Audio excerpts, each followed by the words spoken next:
the Portland skaters, but 2 are going in. I didn't see the other penalty, but that means a 2-blocker advantage for Seattle Derby Brats. Big opportunity for them right now.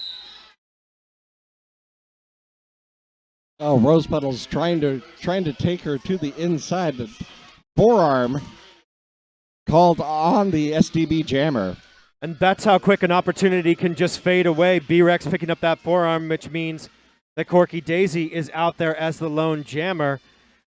Even if she doesn't pick up points, what's going to happen is that she can skate on the track and knock down seconds off this 2-minute jam where she is deeply depleted for offense and defense with only 2 blockers. Wow, I just want to talk really fast about what SDB did there. They surrounded the jammer, did a positional. None of them were stopping. Everything was moving forward, so no penalties and just pushing her to the outside of that track. That was a great penalty kill. Seattle Derby Brats knocking that down, so now they can enter this jam with a jammer on the track. That's Ziggy Scarlust for Rose City Rose Petals. And I believe I think it's Sweet that and is Scowl. Indigo Loco? Sweet and Scowl, Sweet and 68. Scowl. Oh, I was looking at an 080. I was looking at the wrong one. Sweet and Scowl, you are correct. Ziggy Starlust finds the opportunity just right around there, right after the beginning. So she is out and running. Sweet and Scowl about a half track behind right now. Strange Bird trying to give her friend a little bit of help. Did so, but picked up a backlock penalty in the process. Ziggy Starlust able to push on, get through. Picks up 4th points. Sweet and Scowl enters. See if she did get a couple off of that. So Scarlust not quite able to call it off soon enough. Going to give up a couple of points, but still a hefty lead by Rose City, 39-13, 21 minutes and 30 seconds left in this first period. A definite lead by the Rose Petals here, but SDB hanging in there, not giving away too many points, and beginning to kind of come back here a little bit. Absolutely. We're starting to see penalties start to weigh a bit on the Rose Petals. We just saw a couple of jams back. They had 2 blockers in the box along with their jammer for a moment. So that's tough. You've got to kill those. You've got to kill those penalties, and when you're killing penalties, you're not making points. But this right here is what the Rose Petals are wanting, and it's what they were doing early in the game, getting those lead jammers, controlling the clock, controlling the game. Absolutely. Ruby Slippers right now, another lead jammer. Seattle Derby Brats not been so successful at getting lead jammers, so they don't own the clock enough. Ruby Slippers able to hold on to 4, keep 0 to the other. That's just textbook roller derby.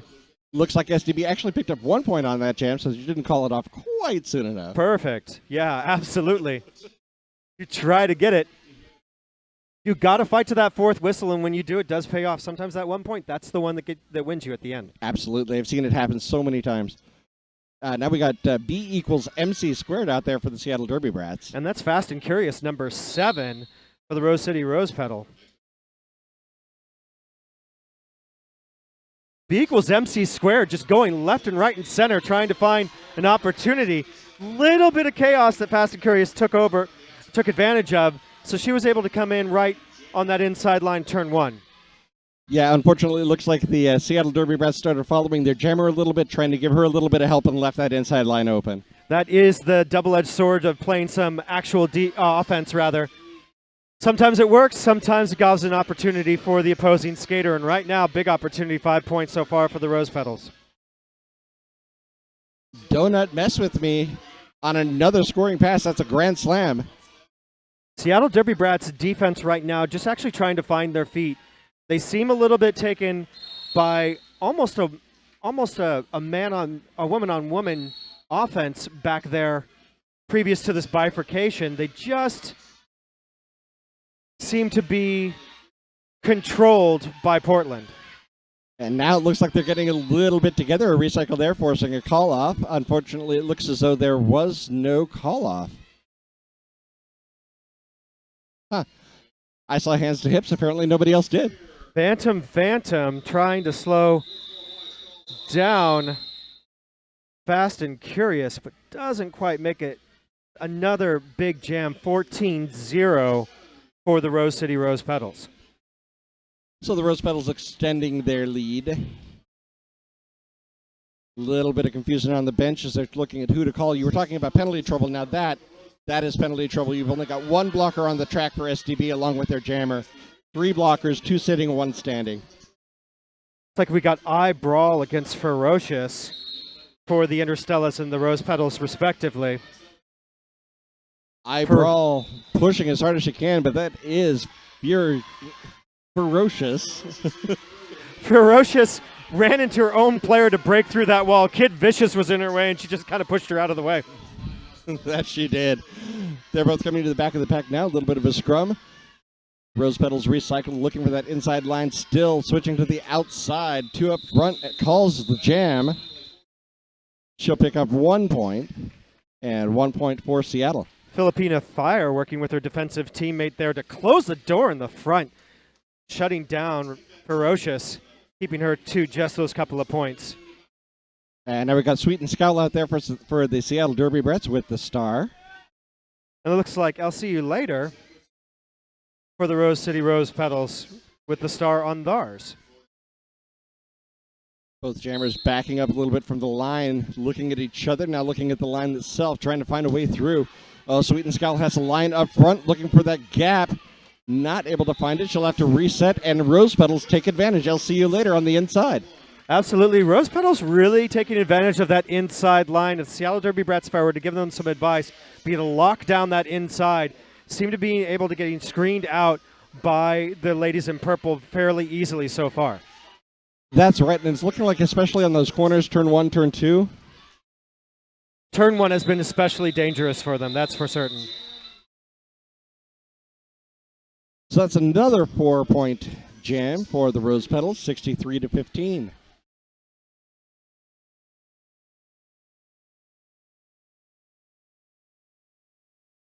Everybody lining up. We got a clean penalty bench. It's going to be Smash Tag on the line. I don't think that she's jammed yet tonight. I don't think so. And that is number 27, tearing him up for SDB. Smash Tag takes a little pile up, tearing him up, taking advantage, but Smash Tag able to somehow come up and tearing him up, taking a tumble right outside of turn 1. Going to be recycled all the way back before, just at the same time that Smash Tag comes on a scoring run. Smash Tag, super fast skater. She is. I mean, this is one. I mean, you see her going this fast as a Tootsie Roll, and wait until she's up doing full contact. Some heads-up play over there in turn 1, getting to her feet, finding the opening, and getting through for lead jammer. Tearing her up now on a scoring pass. Coming in quiet so she doesn't get a back blocks. Not going to quite get her enough momentum to pick up a point. Going to pull up 6-0 in Portland's advantage on that one. That's right. Portland picking up 1 point right there at the end, so 69-15.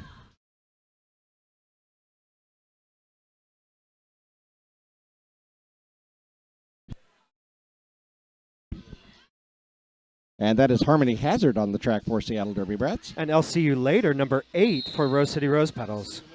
Harmony Hazard popping around the outside of her own team, now pushing forward. Not able to get separation, though.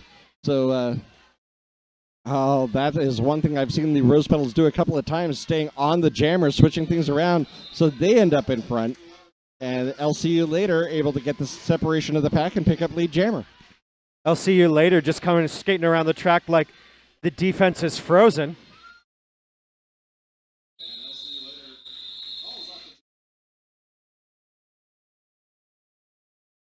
And it looks like she picked up 3 points there at the end. But hey, 3-0, 4-0. It is the tale of lead jammer right now. Seattle Derby Brats just having a terrible time picking up that lead jammer, which is so very important. You can almost tell the tale of the game just by looking at who has the most lead jams. That is true. Now we got 1800's Kairate for the Stellas. And Ruby Slippers, who has put up a couple of big jams so far tonight. Kairate on the line for the first time this evening, I believe. Oh, look at that separation. She's getting no pack called. They will have to let her go. And lead jammer for the Seattle Derby Brats. And that's exactly what I was talking about. This is what they need to start doing. That is absolutely true. You can see that Ruby Slippers is now a full track behind. Bam, right there. So the other thing that I'd like to see Seattle Derby Brats do right now is call this jam, and they're not. I think that's a little bit risky, to be honest, when you're this far behind. I think that they were trying to trap the jammer and hope for that, maybe get through and get another 4, so an 8-4.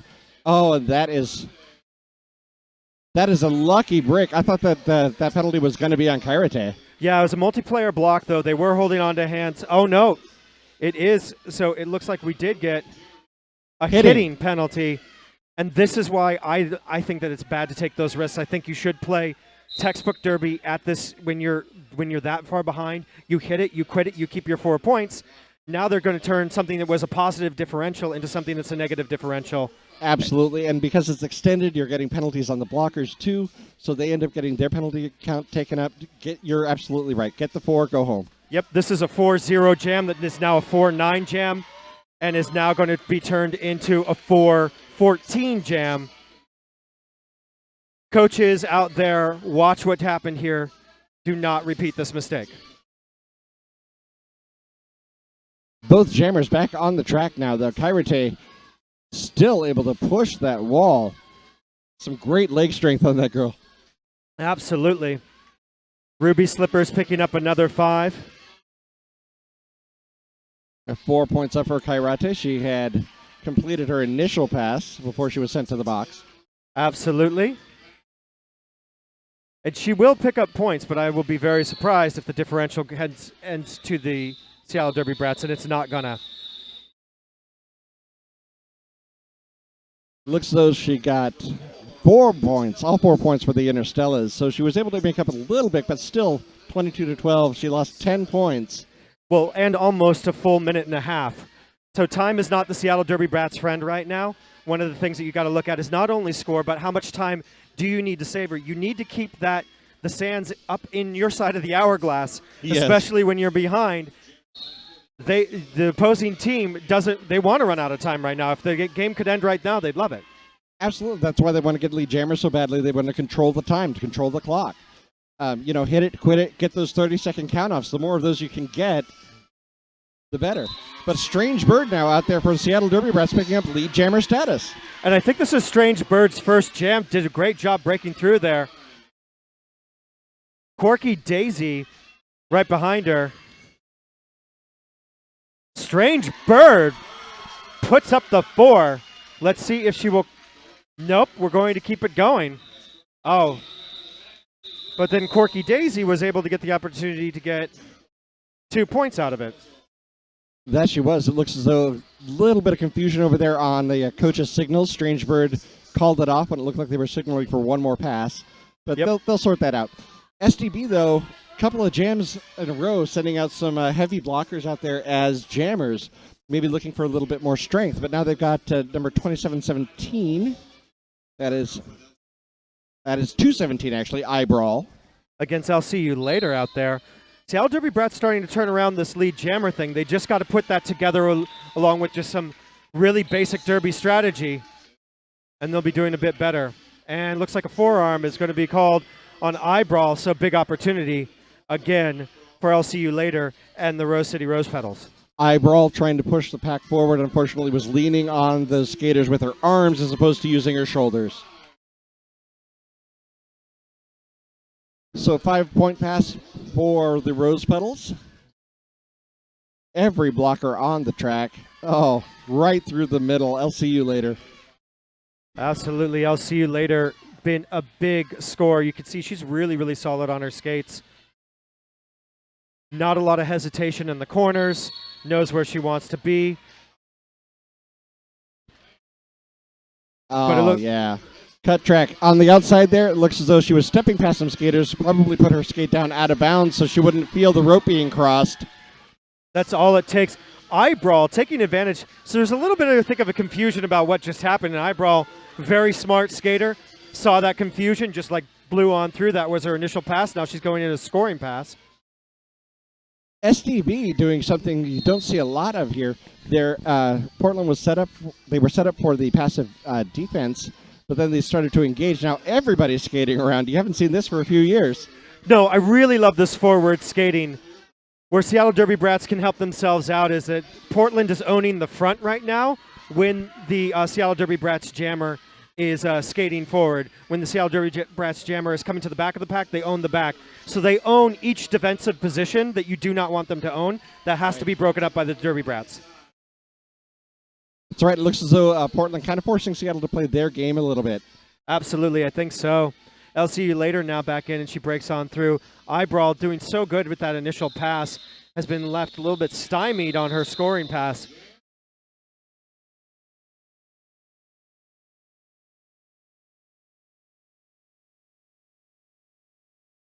So Seattle winning that last pass, but losing the jam 17-4. Absolutely. Just about 8 minutes left, just a little bit under in this first period. 1800s, Kairate. She had a great jam a few jams ago. And that's Ruby Slippers, number 904, putting up lots of points so far. Both her and LCU later, really the go-to jammers. And delivering. Absolutely. Oh. You know, you're looking at these kids playing on the track, and you can tell these are kids playing on a track because they're talking to each other. They're happy. They love what they're doing down there. Yeah, there's certainly no bad feelings. Like they are really living that code of conduct right now. Everybody's just getting along. As the refs sort of figure out and the NSOs figure out what the right time is, penalties and minutes. You know, these are just a group of girls on there having a good time and becoming the future of roller derby. I just love it. Don't see any dance parties. This is one of the few bouts that I've seen that actually has music. Probably one of the benefits of being part of the Rat City family is they get to actually have music at their bouts. Absolutely. All right, we're going to come on back. That is Ruby Slippers against Karate. 5-on-5 on the track. That's the way we like to see it. Ruby Slippers pushing on that outside line. She's being held back by Sweet and Scal doing some good positional blocking. Karate is going to break on through. She might get held up. Yes, she does, but she is lead jammer. Kairate able to get lead jammer squeaking around the outside with a nice juke move. As you mentioned, she is recycled, but controls the clock. It looks like she's going to try to go for some points. Unfortunately, I don't think she realized she got lead jammer, but then recycled, so she is still technically on that initial pass. Yeah, I mean, she breaks on through. Again, I'm thinking that Seattle Derby Brats are taking a bit of a chance here, a bit of a gamble, by not just calling that off as soon as that she was recycled back with lead jammer and the opposing jammer through. Right now, it's allowed the opportunity for Portland to score 8 points.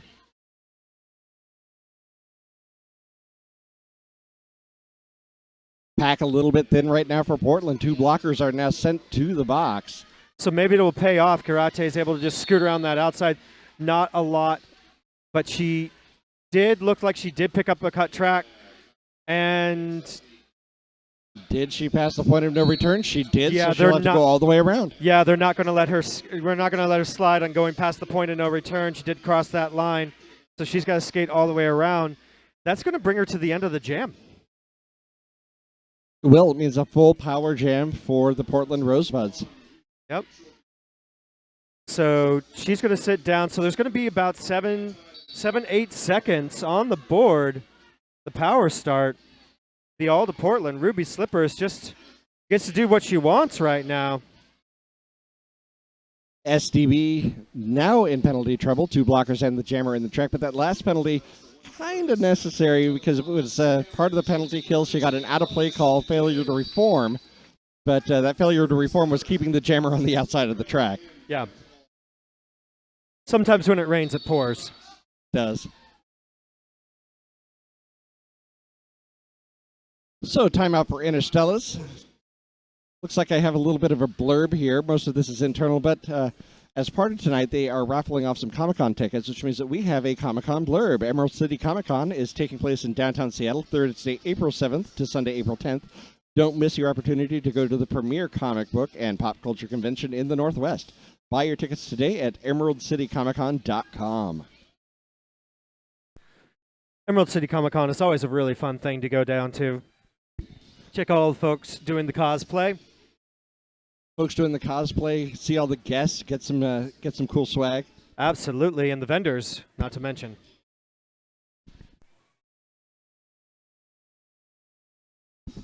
I work downtown now. It's going to be kind of fun. Oh, it's a trip when once Comic Con comes to town, and it's like, living in an anime film for a little bit, just watching everybody kind of go on down. And it looks like timeout is over. Everybody being whistled back to the track. Interstellar is a little bit slow coming out. I think it was smart to call timeout. I might have called it a little bit sooner. Definitely, momentum has not been going to the Seattle Derby Brats, so just giving a little bit of like, hey, let's take a breather, let's try to regroup. Probably not a bad idea. SDB back on the track, taking the front of the track. Looks like they are really, really focused. Out of some good conversations. Oh, but a little lack of focus right there as the whistle was going. Ziggy Scarlus just saw a hole. The Derby Brats were not fast enough closing it down, so... But now surrounding her, doing some good defense, but that unfortunately is going to leave their jammer alone to work out. It looks like, it looks like SDB put out their penalty killing team because those kids were really around her, really strong. It looks like they had practiced that really hard. Unfortunately, their jammer released from the box. They succeeded in killing the penalty, but their jammer then had to do the hard work. Absolutely. Meanwhile, Ziggy Scarlust going to breaking on through, 8 points so far.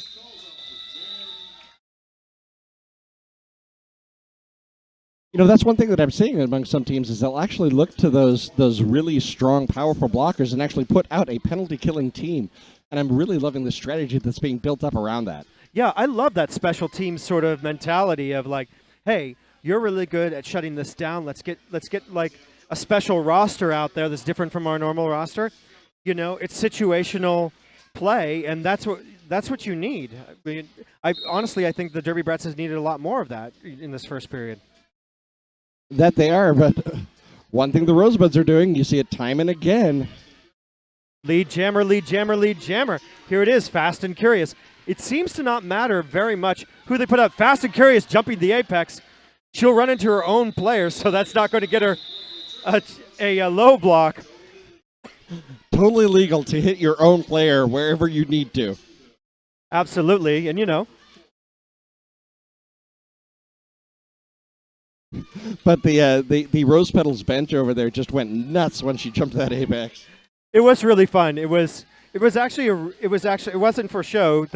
She had one skater to get around. It was the right position for her to jump the apex, and it was a fairly easy jump. Had she not run into her own player, it would have been seamless.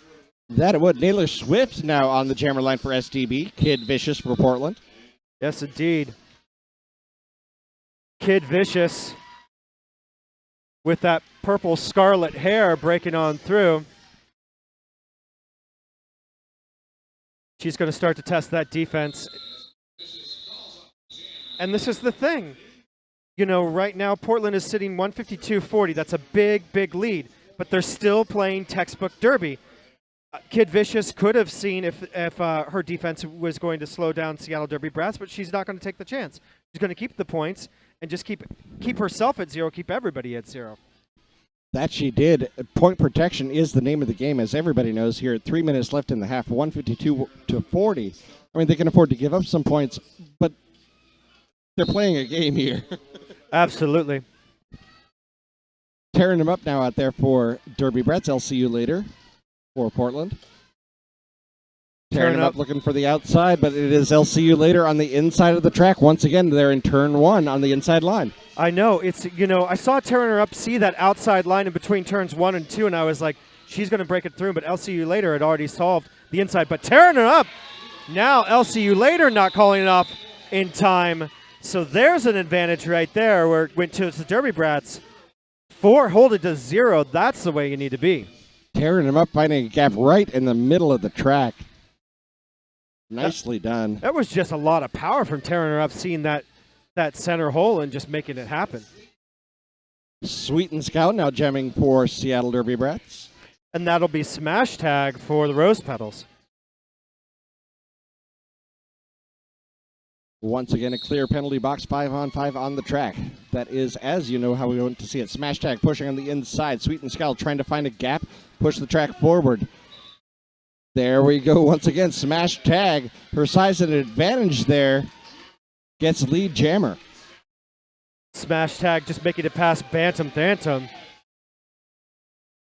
That's one thing I'm seeing here. Sweet and Scowl taking very careful time trying to engage with these players. They're shorter than her. She had to lean down to be able to engage them and didn't want to pick up that penalty, but I think that cost her. Yep. Smash tag just taking that 3. Filipina Fire now on the line for Seattle Derby Brats. Show up against Ziggy Starlust. Seattle Derby Brats lining up right there on the Seattle Children's Jammer line. Ziggy Starlust doing a little bit of a Bowie tribute, as you would expect. Lightning bolt across the face, sees it on the outside this time. She's going to pick up, again, another lead jammer for the Rose Petals. That time on the outside line. Yes, indeed. Filipina Fire now getting a little bit of separation. Didn't get the no-pack call. But there is a multiplayer block, so that will pop her loose. Ziggy Starlust just keeping it low and fast on that inside line for an easy pass. I think she's going to pile it up for, yes, that's a hitting call. So now Ziggy Starlust headed to the box and a long way around. Big, big opportunity for Filipina Fire right here. She didn't control her entry into that pack, ended up hitting a hitting penalty, so nice advantage for Filipina Fire. Get some of this back. Corky Daisy in the front slowing down Filipina Fire a good amount. But that puts 5 points up for Filipina Fire, so she will get a 1-point differential her direction now for 49-159.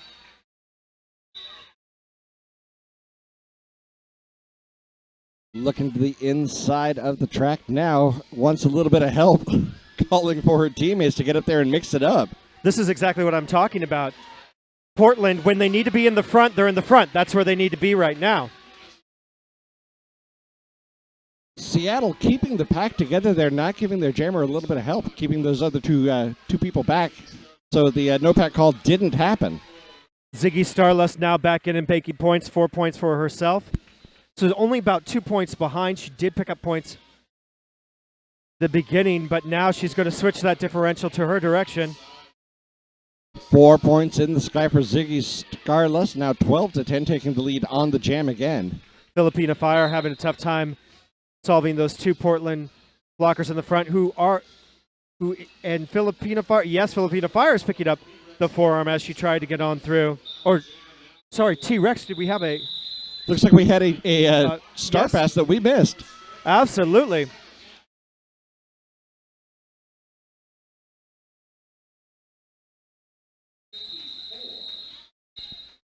So that is the half. As mentioned, 15 minutes until Derby starts again. What a first half, 171-56. But both of these teams just really fighting it out.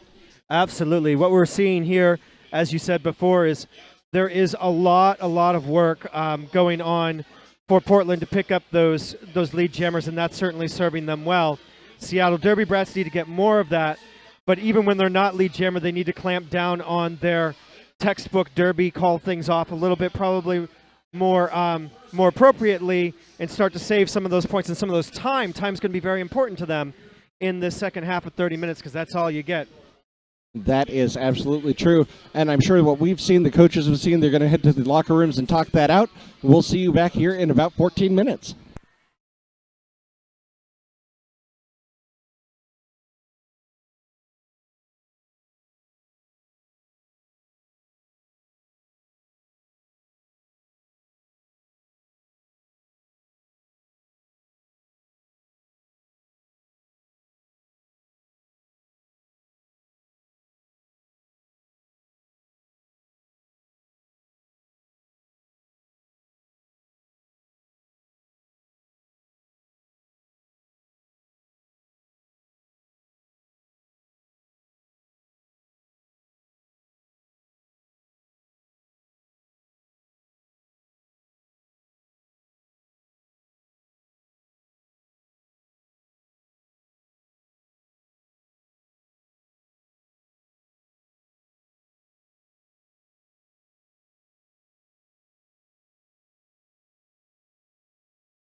All right, and we are back. This is the second period of the Seattle Derby Brats enter Stellas against the Rose City Rose Petals. This is the younger crew playing with the modified hitting rule set.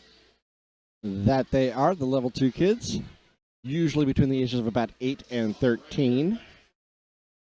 You know, I was looking through the crowd a little bit during halftime, and you got makeups from all over the place. You got other teams coming in here to watch. You have people, of course, from Portland and Canada. But just the size of the crowd is impressive, all for Junior Derby. And you know, just I would like to say that that's surprising, but it's just really not. We have such a great supportive Derby community in Seattle and in Portland. I imagine it would be the exact same thing were we down there. And LCU later, starting off where she dropped it back in the last half, picking up lead jammer status, pushing around to the outside on a power start for Portland. Yeah, B-Rex was in the box and after getting a star pass, I believe. So that is LCU later breaking through for 5 high in the sky. First Grand Slam of this half. And the Rose Petals, I won't say that they don't need a Grand Slam, but it certainly do have a hefty lead right now, 176-56. But 30 minutes of Derby to play, and if they can get 176 in one half, you know the Seattle Derby Rats could do it in the next. Absolutely.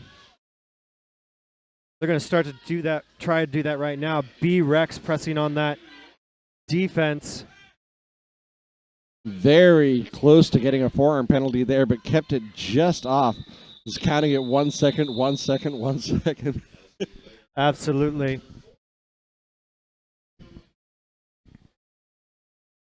And that's the end of the jam. 14-0 jam for the Rose Petals.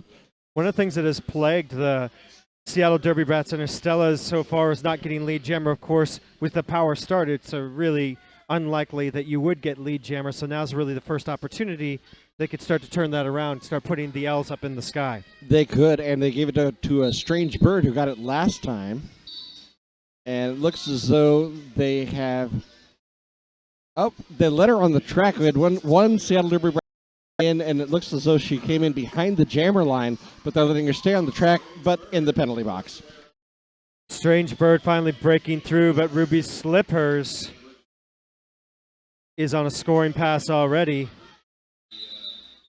Just going to keep it nice and conservative. Portland's going to pick up that 4, call that jam.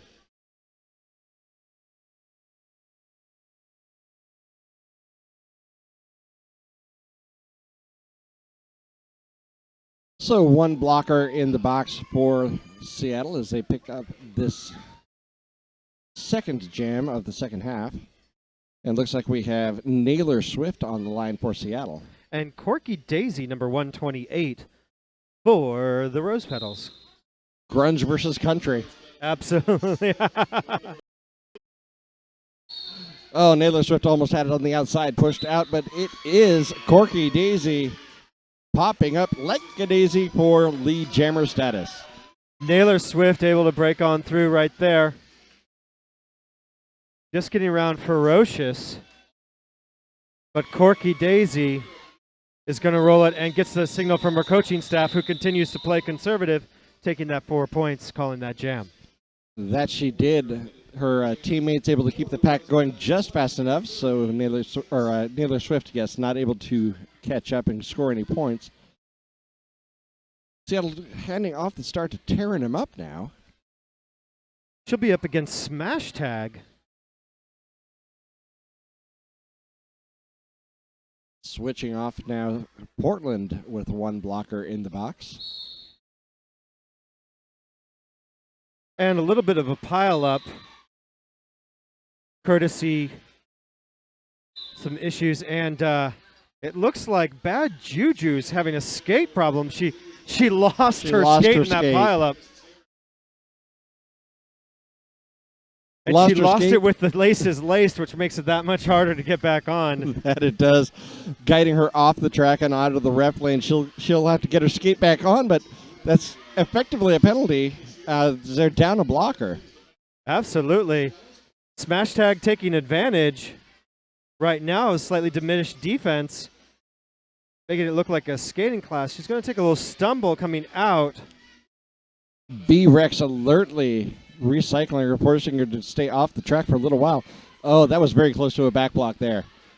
Tearing them up, coming out from outside the track from the penalty box.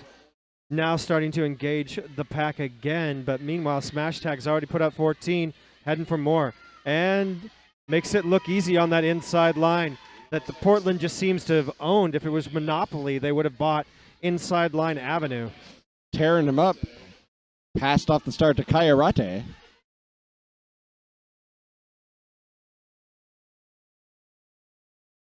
Kayarate losing her feet, trying to get up front. She got 2 to beat, picks up 4 points after the star pass. And Smash Tag's going to let this thing roll out. They all fall before her. Another 4 points, and they're just letting this jam wind its way down. Well, you have a 150-point lead, and you're just eating up the clock at this point. As long as you're trading fours, it doesn't really matter. I think that's exactly right. They were being really conservative and keeping the time on the clock by calling it off, but I think now Portland's just content to just roll this thing out. Well, 25 minutes left of Derby. We'll see if they continue with that. But like I said, as long as they're trading fours, but this one is 23-12 in the jam already.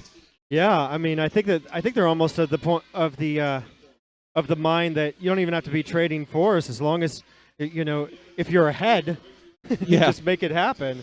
But right there at the end of the jam, they picked up a penalty. Filipina Fire now on a power start for Seattle. Absolutely, opportunity for Filipino Fire, and what she really needs to get here is a lead jam, and it looks like it's gonna happen. Yes indeed. Out of play call, lead jammer awarded, and Filipina Fire is on a tear around the track. That was Ruby Slippers. I saw Ruby Slippers was extending that a good amount. Just was waiting for the ref to just say, yeah, you're done. Now, normally, if this was a contact rule set, Ruby Slippers would have been giving her the business, but she can't. So it's tough to keep that positional blocking up there and stay in play. It's difficult when you're all alone. Especially, I mean, some of these kids, you can tell that some of them are of the age where they're about ready to be going into the full contact. You can tell they really want to hit. Oh, yeah, Smash Tag now back in. Pulls through a scoring pass. Filipina Fire getting the signal to call it off.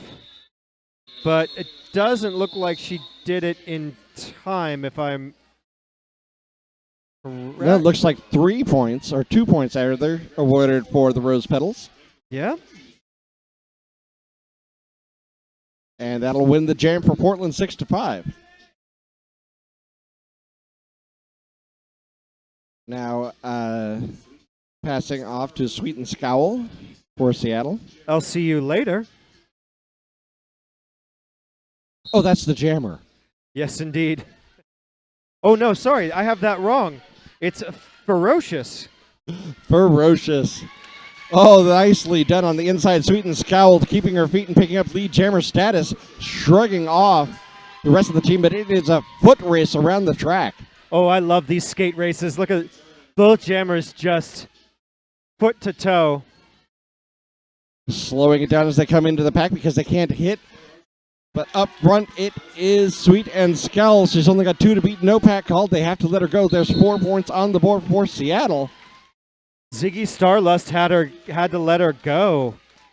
And Ferocious now in trouble. Sweet and Scowl. She could get around her own players. B-Rex combining with the rest of her team over there, really controlling the Portland Jammer, and that is one thing that Seattle does very well. I'm glad to see them start pulling that together in this second half. Sweet and Scowl just inches away from putting the biggest jam on. Now there's a star pass. Corky Daisy taking the star over from Ferocious. Sweet and Scowl had 1 to beat up front. She did, picked up the Grand Slam, calls it off. A huge jam for Seattle, 14-2. And that is what I would expect to have happen there. The Derby Brats putting up 14-2, 12-point differential, calling that jam. That's the kind of Derby they need to start playing, and lead jammer to boot. They couldn't have done it if they didn't have lead jammer. No, they couldn't. So maybe we're seeing a little bit of a switch here, a little bit of a change. Seattle pulling it together a little bit more. I certainly hope so. Tearing him up now out there for the Stellas. And that looks to be... Fast and Curious, I do believe. Nope, sorry, that is Donut Mess With Me, which I believe this is her first jam tonight. That is Donut Mess With Me now jamming for the Bros Petals and the lead jammer for Tearing him up. So I'm wondering if what we're going to see from Portland right now is them to reach a bit back a little bit further into their jammer roster since their lead is so far. Yeah, kind of pulling off their front line, giving them a little bit of a rest, give some experience to these kids who are coming up a little bit more. Absolutely. Everybody needs experience. Oh, nice. Watching Portland bring that together, just the positional way they were able to use those hips and lean into the jammer for Seattle and force her to the outside. It was a thing of beauty. It really is. Look at what Gloom and Doom did. She recycled tearing him up all the way to the back, and then she got all the way to the front because she was not going to be an easy point. And they are really learning well, stretching all the way down one side of the track. So knocking on the Century door right now, 97-224. 10 points so far for tearing him up. And that'll be the end of the jam, tearing him up. 10-0 jam for Seattle. 97-224. And they're going to hand it back to Strange Bird. Strange Bird has strung together a couple of great jams. See if she'll do it again here. Yes, indeed. And that's going to be Kid Vicious, who I believe's only jammed once in the first period.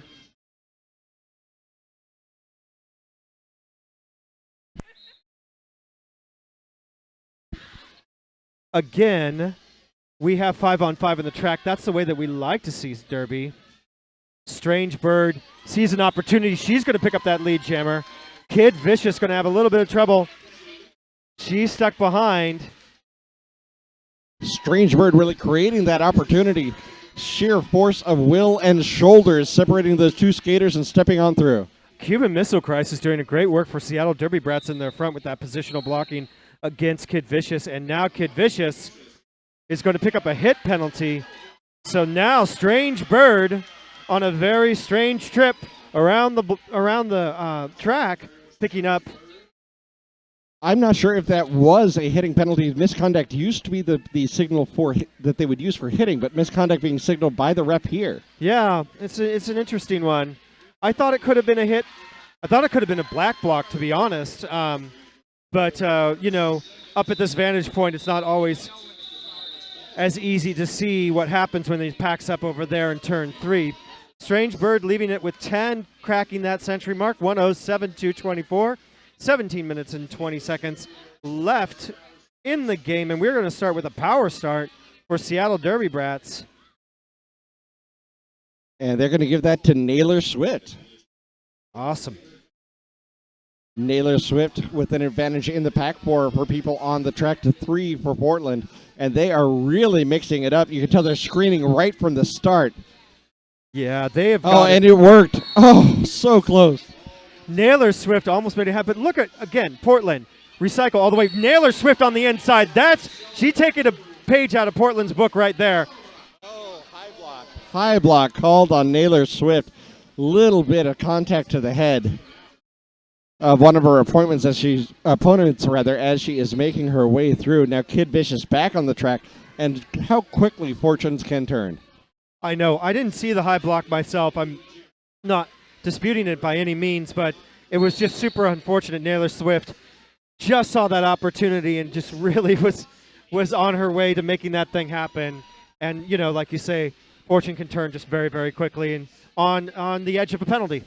That again, Kid Vicious now with lead jammer status.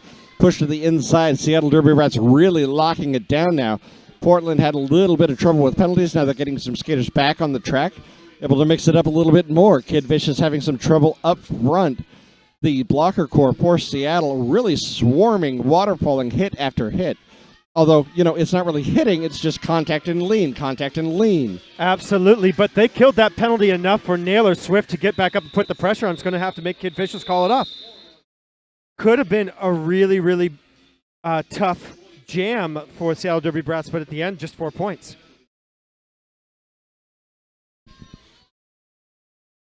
Filipina Fire back on the track for the Seattle Derby Brats with the star. And that smash tag coming up for the Rose Petals. 5-on-5 on the track now. And Rose Petals are going to pick the back line. Inner Stellas are going to be a little bit more to the front. Still a scrum start. Filipina Fire tried for the outside, but not able to get it. Portland up front. Smash tag, lead jammer. Portland stringing a few of these together now. Ziggy smash tag breaking on through Filipina Fire, not too far behind, just about, I'm going to say about a quarter track at this point. Smash tag navigating her way through. Not getting the call off. I think there's this strategy now of just roll down the clock. Well, they're actually controlling the Seattle Derby Brats jammer, so she may be going for a grand slam here. She's got the jammer lap. No, Filipina Fire called for a forearm in the pack, so that will be a power jam for Portland. So it definitely paid off. Portland keeps this jam rolling, even though there was pressure put on by Filipina Fire. Filipina Fire picking up the penalty. Not what you want to do, because now that means Portland does what they want to do, which is take as many seconds off of this clock as possible.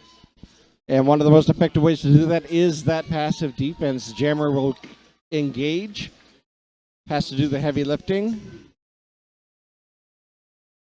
and you start eating up that defense with out-of-play penalties. Exactly. Smash tag. Able to push the defense up around, get her close to being out of play. That was eye brawl. Couldn't hold on to her. Makes another pass for another 5 points. Filipina Fire now back on the track, so the power jam over. Smash tag able to pick up, I believe, 15 points. 3 passes on the power jam.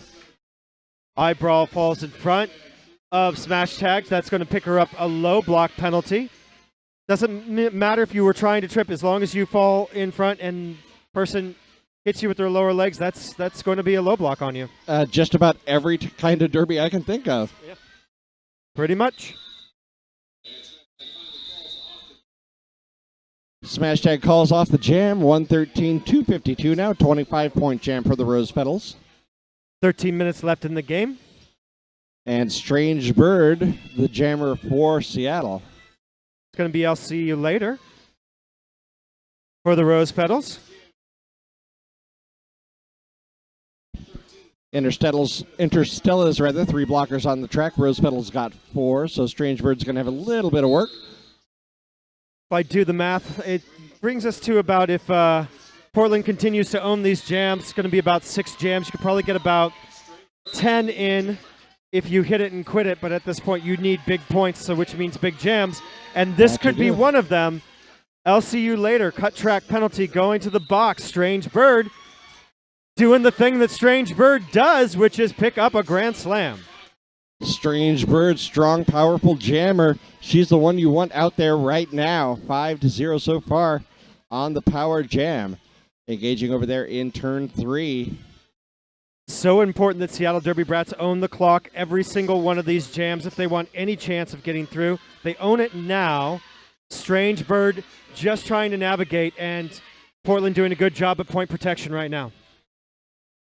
That they are. Looks like Seattle kind of trying to stay back a little bit, keep things slow. Strange Bird through, but the power jam is over. She got 15 points, calls off the jam. Something very important there at the end. So Portland was exactly where they wanted to be. They were at the front. They were keeping themselves from being easy points. Seattle Derby Brats, not so much. They were in the back. That made it that made them a something that their own blocker had to navigate, or their own jammer had to navigate to get on through. And meanwhile, they were going to be easy points should Portland wanted to take one more lap. That is true. And, when you're dealing with an offense like this, they're not doing the passive defense. Seattle doesn't like to do that. They'd like to engage. They'd like to get up there in the pack. But in a power jam situation, you don't want to be in the way of your jammer. You've got to get up there start to break up that defensive wall. Speaking of Ruby Slippers, gets a pass on a breakup for a little bit of chaos in that front defensive wall, so that's going to break her on through. And now Portland owning the clock for this jam. Naylor Swift, the jammer for Seattle, working in the back of the pack here, trying to get around, push to the inside. She's recycled once again, has not completed her initial pass yet. Ruby Slippers now on a scoring pass. Another one pushed to the outside. Looks like a penalty will be called. A forearm penalty on Ruby Slippers. So Naylor Swift with an opportunity. Absolutely. Ruby Slippers put 5 up before that.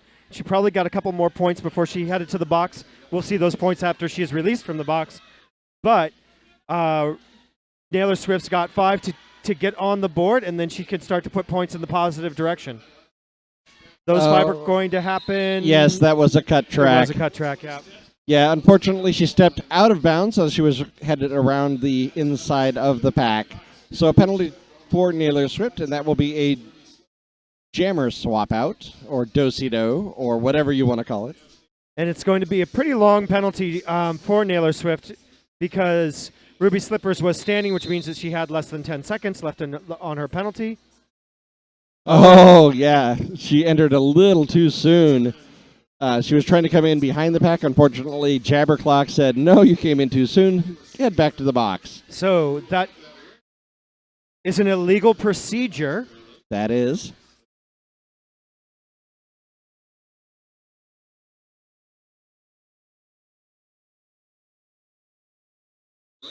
So we didn't have a jammer swap out on the second one because she had to serve her full penalty. She didn't get the 30 seconds off that you normally would on a jammer swap out. Yeah, the thing with the jammer penalties, if you are serving a shortened penalty time, you always have to serve it. That you do. It does not matter if another jammer comes in. So if you came in and you had to serve 10 seconds instead of 30 seconds or 29 seconds instead of 30 seconds, you will have to serve that no matter what happens on the track.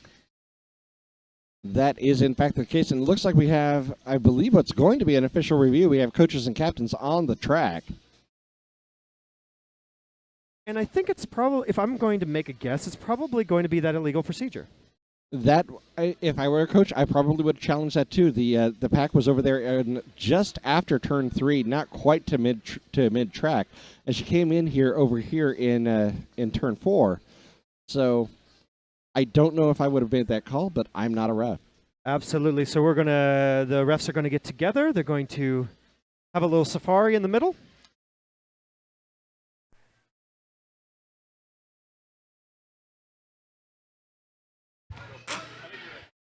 Purple is reviewing the illegal reentry on their jammer. So you were right. They are, in fact, challenging that illegal entry. Probably trying to take the penalty off the board because it's already been served. Absolutely. Which is not exactly a bad thing. It slows things down a little bit, gives your players a little bit of a rest, and if you win it, there's one less penalty that your jammer has to worry about. Absolutely.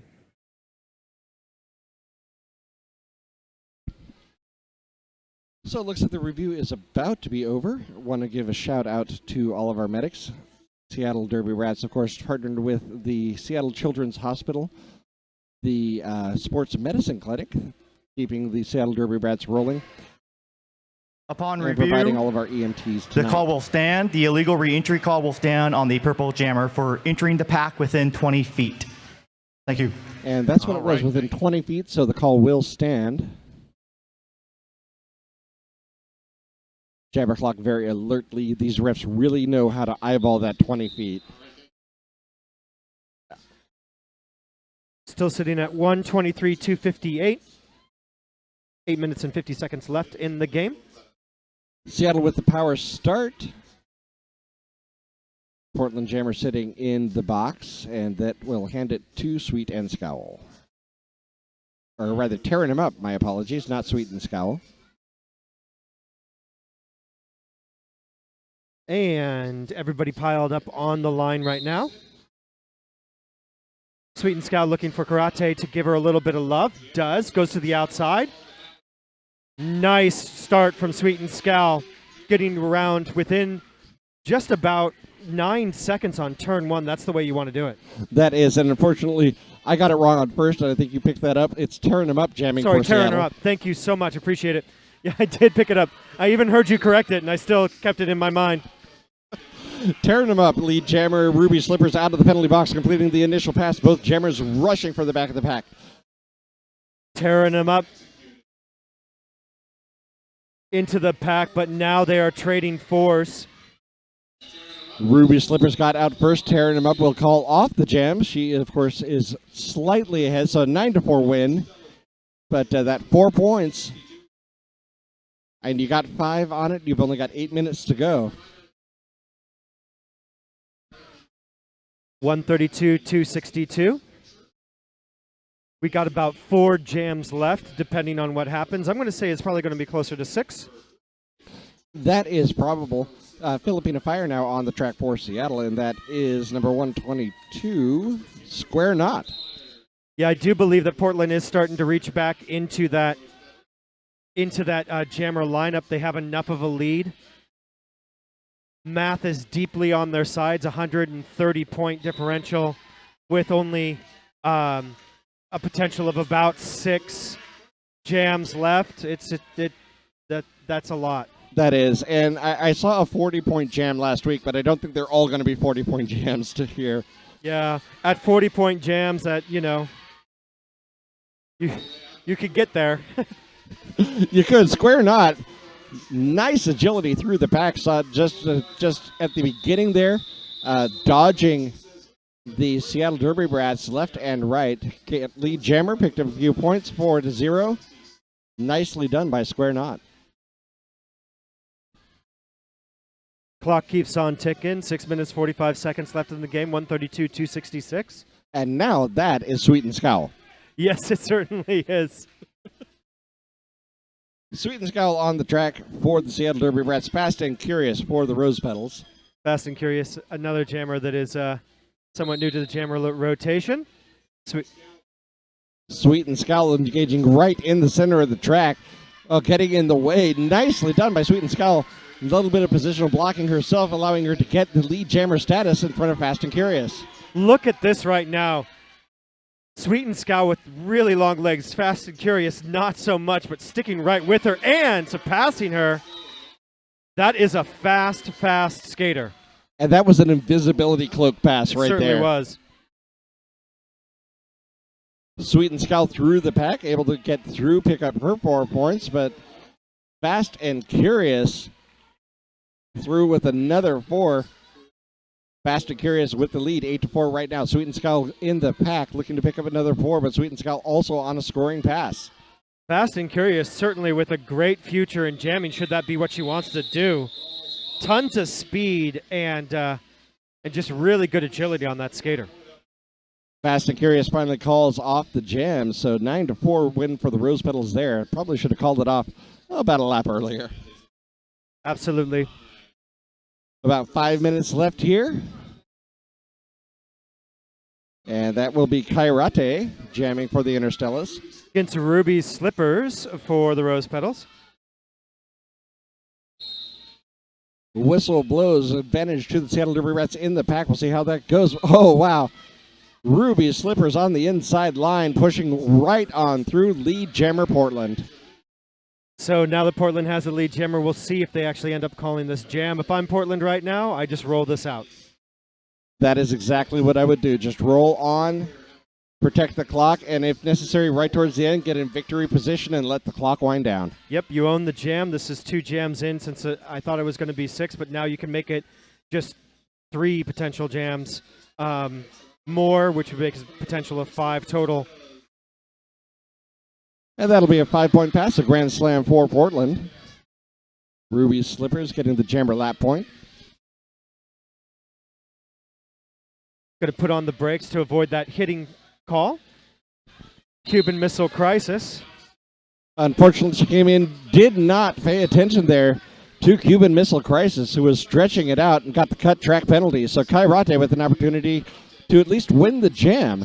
Absolutely. Well, whether they were going to do it or not, this is going to go the full 2 minutes now. So 50 seconds left on it. That will bring us to just about the 3-minute mark.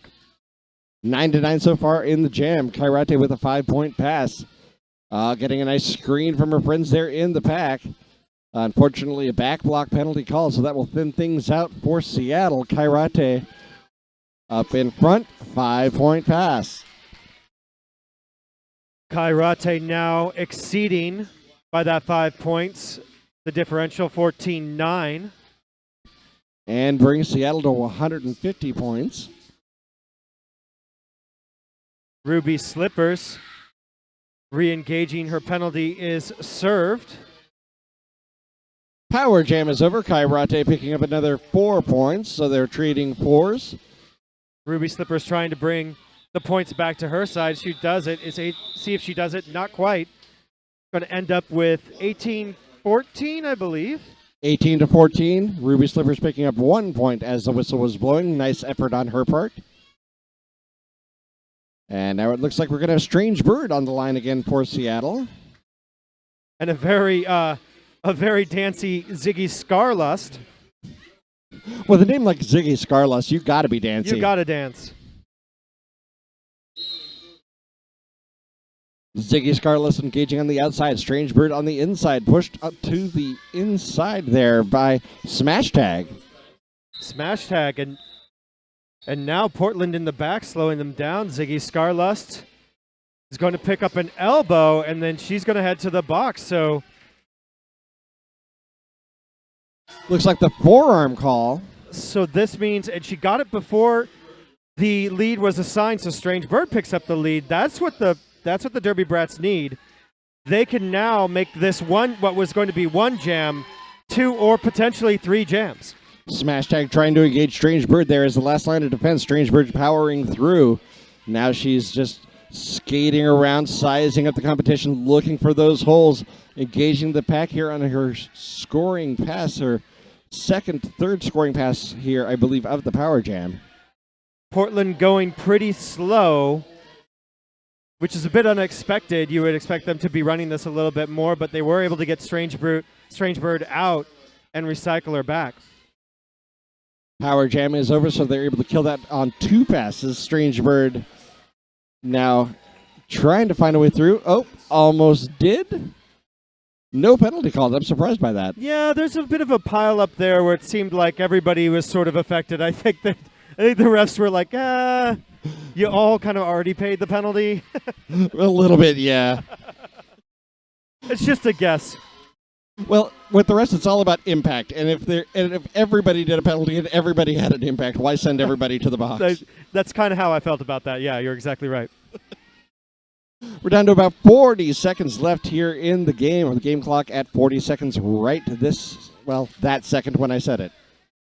That one I'm a little bit more surprised that there wasn't an impact call, but we are just ticking down these last few seconds. Jam clock runs out. 5 more points up on the board for the Rose Petals. And that ends up being for a second there was a tie jam at 26-23. It's a lot of points in that jam. Absolutely. Puts us at 162-298. And will we get this jam off? I don't think so. I think no. I'm going to say no. No, there is an official timeout. Oh. That's because the lineup clock was really, really strange for a long time. It was. The period clock and the lineup clock did not match up. The period clock was winding down. It is now sitting at 0. Yeah. You know,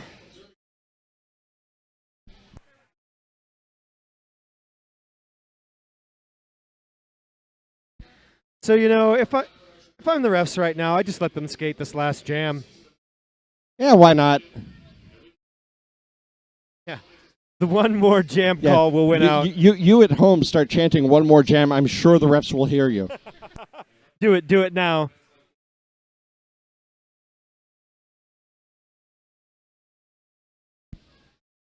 The refs are huddled. The Rose Petals are huddled. The Seattle Derby Brats are huddled. The photographer is huddled. It's a huddle fest. And honestly, who doesn't like a good huddle? That's exactly right. Kid Vicious throwing her fist up as in like a sort of an Eye of the Tiger scream. Or God Save the Queen. Looks like there is 1 second put back on the period clock. We'll take it. And the jam clock is still running.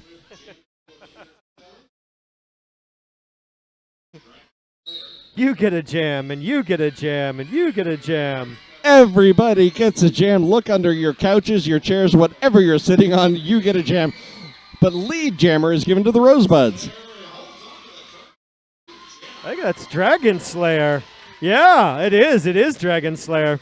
Dragon Slayer, first time with the star tonight. Naylor Swift jamming for the Seattle Derby Brats. Oh, she's going to run right into Cuban Missile Crisis and just gets up like unfazed. Nicely done. Dragon Slayer recycled. Waiting. She'll get back on the track. Working up front is Naylor Swift jamming for Seattle. Harmony Hazard causing some issues out there. So much that she is going to have to go to the box. But Portland is unfazed, and they're just letting this thing roll out. Dragon Slayer picking up 4 points. Naylor Swift, she's through on her initial pass. That's why Dragon Slayer decided, I'll get 4 more. Both teams cheering for each other. And it looks like the bench is trying to tell Dragon Slayer to call it, but Dragon Slayer is not done slaying dragons. No. Right now, that dragon, I believe, is the name of Cuban Missile Crisis. And she decides to call off the jam. So that is the end of the game. Your unofficial final 302-164. Or rather, 305-164.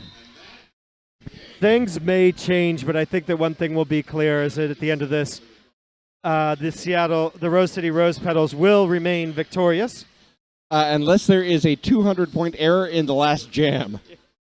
Unless math works differently here, I'm going to call this for Portland. Portland is the victor of the game, but I have to say that the real victor here is Junior Roller Derby. That Absolutely. was a great display by both teams. Absolutely. Great fight by both teams. So much fun. So much good sportsmanship on the track. We always love to see that. And 0 injuries, which is something that I and everybody loves to see. So yes. Not even like a twisted ankle. Like the biggest thing that happened is somebody's skate came off. Yes. Didn't have to see our EMTs come out once, so that is definitely what I love to see. Right now, victory lap by the Rose Petals.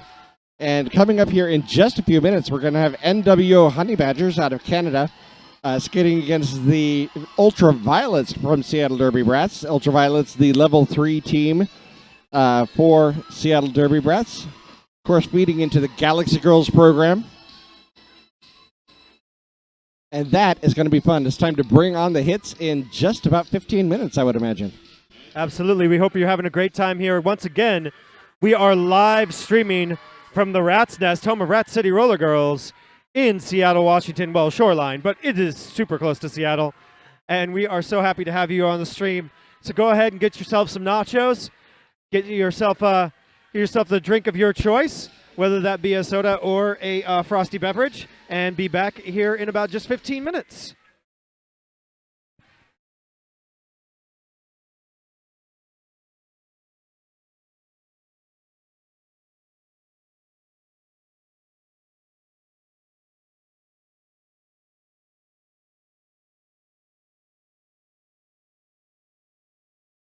Oh my God, it's a huge gift basket.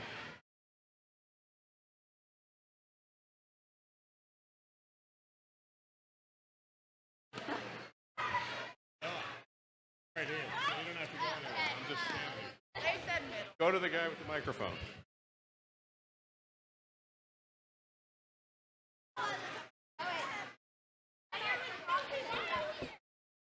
All right, Rose Petals. You have numerous MVPs, I'm assuming. So I'll let you tell them who's winning what. Eyebrow. Eyebrow. For blocker. Eyebrow. She's right there. I'm like, wait, where is she? You can come get it, even though you're holding something. Well, she has a bag. Eyebrow needs more hands. Anyone? All right, other one. B-Rex's jammer. B-Rex. MVP jammer.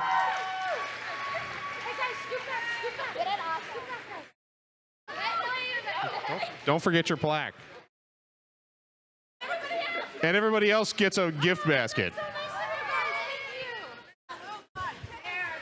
All right, now we gotta split this up and go the other way. All right. From the Rose Petals, who are your MVPs? The jammer for the MVP is Ruby Slippers. I think this is it. The blocker is Kid Vicious. All right, Kid Vicious and Ruby. And now the photographer types, like Diz, will get you arranged for a photograph. So don't go anywhere. You got to get a picture.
Just want to give a shout out to our people who are watching on our live stream. Let you know that we will be back in 25 minutes, not the 15 we originally said. So a bigger gap.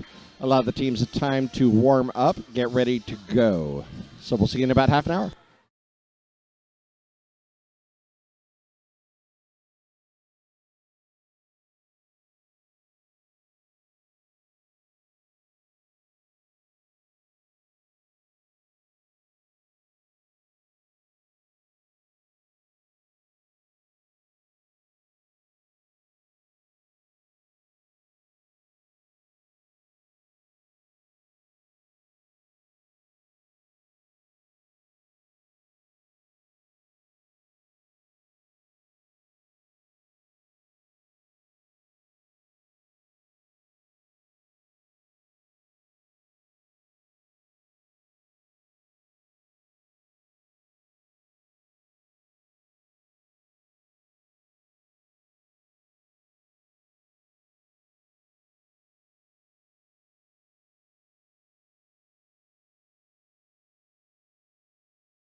Hey, we're all here. You're all here.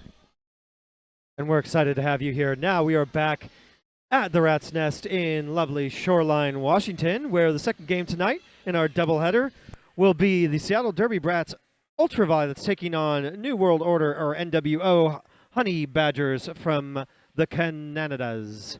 Canada, our great neighbors up north. Our great neighbors up north in British Columbia. Yes, indeed.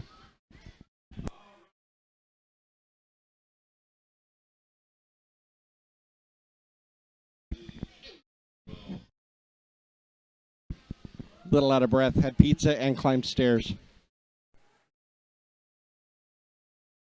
So delicious and exercise. Indeed, as mentioned down there, this is a ranked bout, meaning that this one is for all the marbles ranking within the JRDA to determine whether or not they are eligible to go to championships this July. So we're first going to introduce the Honey Badgers. Honey Badgers are number 4, Robin the Hood, number 6, Malibu Spacey, number 7, Bama Slamma, number 10, Tanker Bell, number 12, Lindsay Layer out, number 15, Charlie Horse, number 16, Bloody L, number 17, Fairy Fury, number 21, Beat Her Parker, 23, Punk Blocker, 24, Misery Mia, 48, Harley Quinn, 70, Hardly and Angel, number 101, Mad Child, number 666, Derailed, 711, McNightmare, and 911, Crazy Kiki. They are coached by Dave Morris and Callie Sophie. These are the New World Order Honey Badgers. And they will be skating against the Seattle Derby Brats Ultraviolets. Of course, in the background, you're hearing the video production of the introduction. Number 0 for Seattle Derby Brats will be Requiem 007, Bearing the Pain. Number 8, Brady O'Flyer. Number 20, Bella DeBrawl. 25, Eat Maya Dust. 49 is Irene. 66, Unholy Rampage. 117, Mojo Jojo. 253, Hella Bitzgreg. 666, Neighbor of the Beast. 667 is Violet Van Helsing. 722, Taj Mahal. 777, Wheels of Mass Destruction. 789 is 7 Skate 9. 1948, The Track Warrior. And 5608, Ash Kicker. They're coached by Coaches Muff and Love Trouble. I'm just going to put a little shout out there. I know I'm not supposed to be biased, but 665, Neighbor of the Beast, favorite name tonight. Just saying. Then again, I am a big Iron Maiden fan, so that might have something to do with it. That's perfectly fine. I definitely understand. One of my favorite names, actually. Right up there with Eat Maya Dust. I've watched Maya skate for years. Absolutely.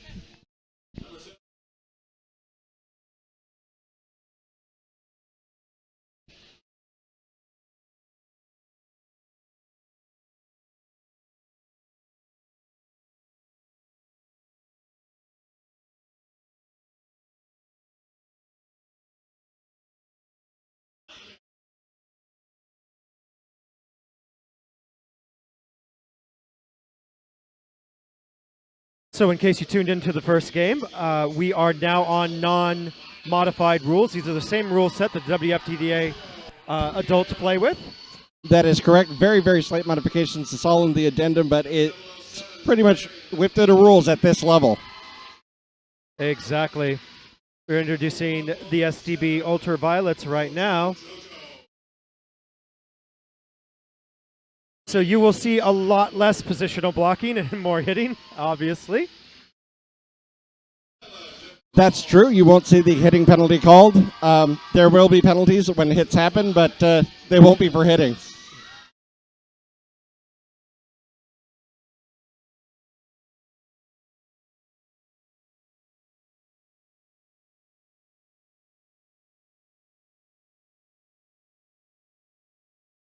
Seattle Derby Brats now being introduced down on the track. You know, as I mentioned, I've watched several of these skaters skating for years and years, coming up through the Tootsie Rollers like we saw skating just earlier, now skating on the inner Stellas. Some of them will move up into the Galaxy Girls, and as you mentioned, as part of the Rat City family, moving on to Rat City as well. Yeah, we have so many great adult teams up here. We have Rat City, we have Rainier, we have Jet City right there, up there. We've got the Derby Games. We've got Dockyard down there. Yeah. Dockyard down there in Tacoma. We've got just fantastic derby all the way around. You know, you start to reach out into a little bit further. You got Bellingham Betty's. So there's a lot of great places, no matter where you end up going to college, that you could get some really good derby on. Rodeo City's around. There's so much good derby. There absolutely is. And of course, you cannot forget the Puget Sound Outcast. Absolutely not. All something day. I can't say the middle word because it's Junior Derby. That's right.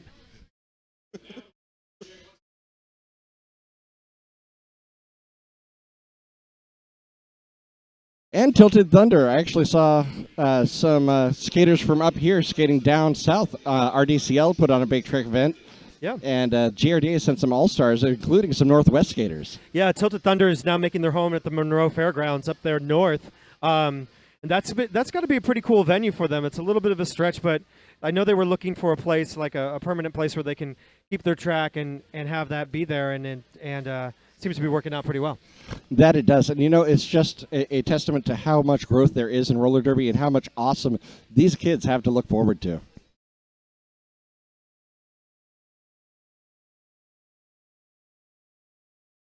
And we're having a sitting down dance party in the announcer booth.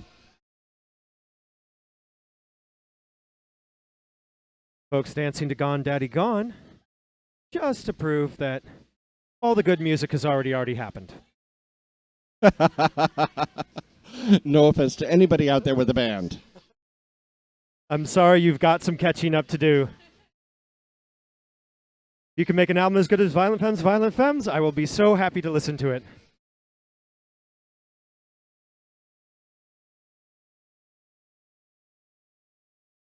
I bet they can't. We know that you can't hear the music, but we know that you know it already in your head. And you're probably dancing to it anyway. That's exactly right. One of the few albums I can sing from beginning to end without stop.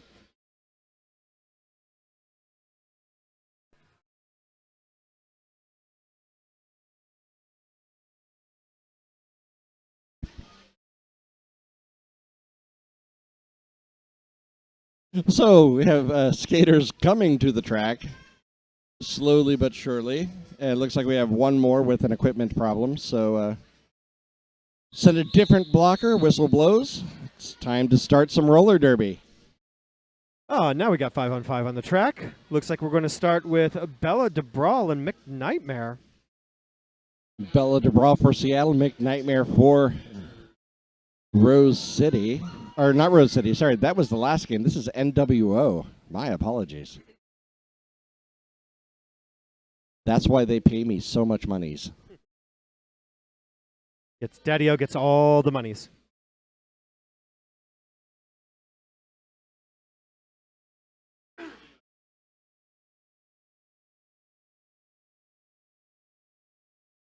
Holding for equipment currently. Looks like Neighbor of the Beast needed a little bit of helmet love. Must be the horns. Exactly. Oh, no, that wasn't Neighbor of the Beast. That was Unholy Rampage. Must be the horns. Same.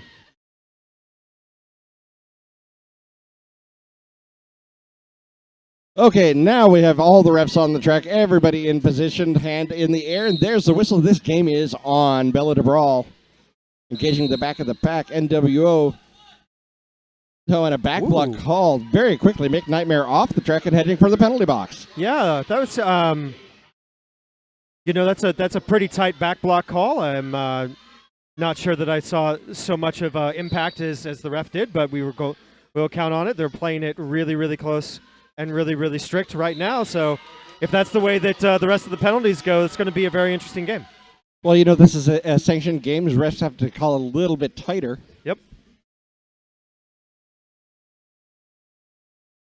Belle DeBrawl breaking on through for 5 points. Start this off, crack that egg with the Seattle Derby Brats. Almost getting a little bit of help from her friend, but the pick didn't quite stick, so she's going to have to do the heavy lifting herself. Power Jam is over already, so a penalty kill. Reasonably well done for NWO. Only gave up 10 points. Crazy Kiki 911 headed to the box. That means one blocker down on a Power Jam. Belle de Brawl taking full advantage. 10 points. That's going to make it 15. 15 points. Seattle Derby Brats really pouring on the defense. Nicely done by Mick Nightmare, shrugging off a hip check, able to keep her feet and stay in bounds. Charlie Horse doing a good job recycling Belle de Brawl. Allowed a little bit of mix-up from McNightmare to get around, but it is going to be called 15-0 to start this game. Nice little 15-0 run by Seattle. Now they're going to give Irene the star.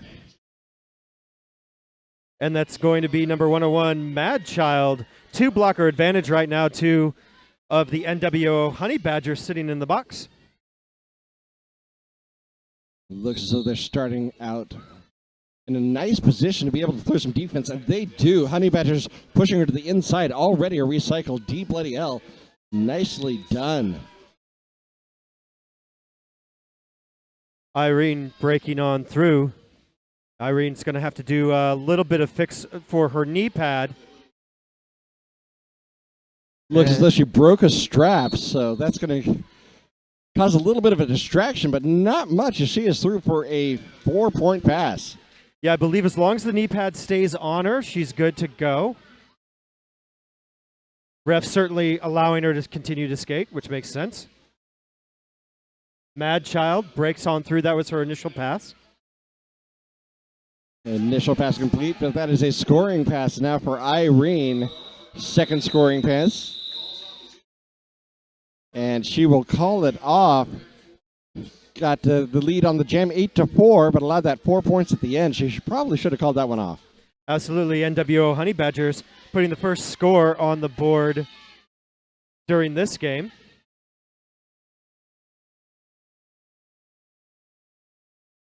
And there we have a jammer coming onto the track for NWO. 7 Skate 9 will be jamming for Seattle. Against Charlie Horse for the NWO Honey Badgers, Canada. Charlie Horse looking for an opportunity against that braced wall in the front.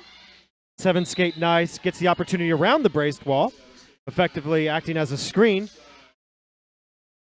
Nice screen by Seattle, allowing that lead jammer by 7 Skate 9, but now it is a foot race to the back. 7 Skate 9 runs into the back, takes a huge hip check, falls down to the inside, calling off the jam.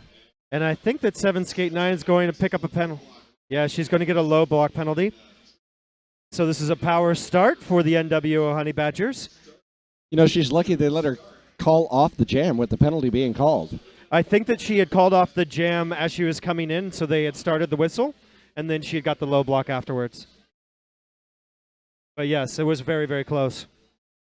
Either way, a power start now for the Honey Badgers. That will be given to 711 Mick Nightmare. Mick Nightmare tries for the inside, nothing doing there. Now she's got to push the pack all the way forward. No call on the out of play. Now they're stretching it out. There we go. Finally gets by them on turn 2 right there at the end. Lead jammer that was for Taj, the Honey Badgers. That was Taj Mahal, last line of defense. And Requiem doing a great job with the bridge right there for the Seattle Derby Brats. Very well done. Mick Nightmare now engaging on another scoring pass. That wall is tough. Working in a diamond formation, but unfortunately there is a back block now by Mick Nightmare. Yeah, not so surprising. That back block, the impact could be very, very well seen. So now 7 Skate 9 on a power jam. Mick Nightmare, of course, in the penalty box. Will sit for the full 30 seconds. So McNightmare did pick up the lead jammer, so this will go the full 2 minutes after she sits down in the box.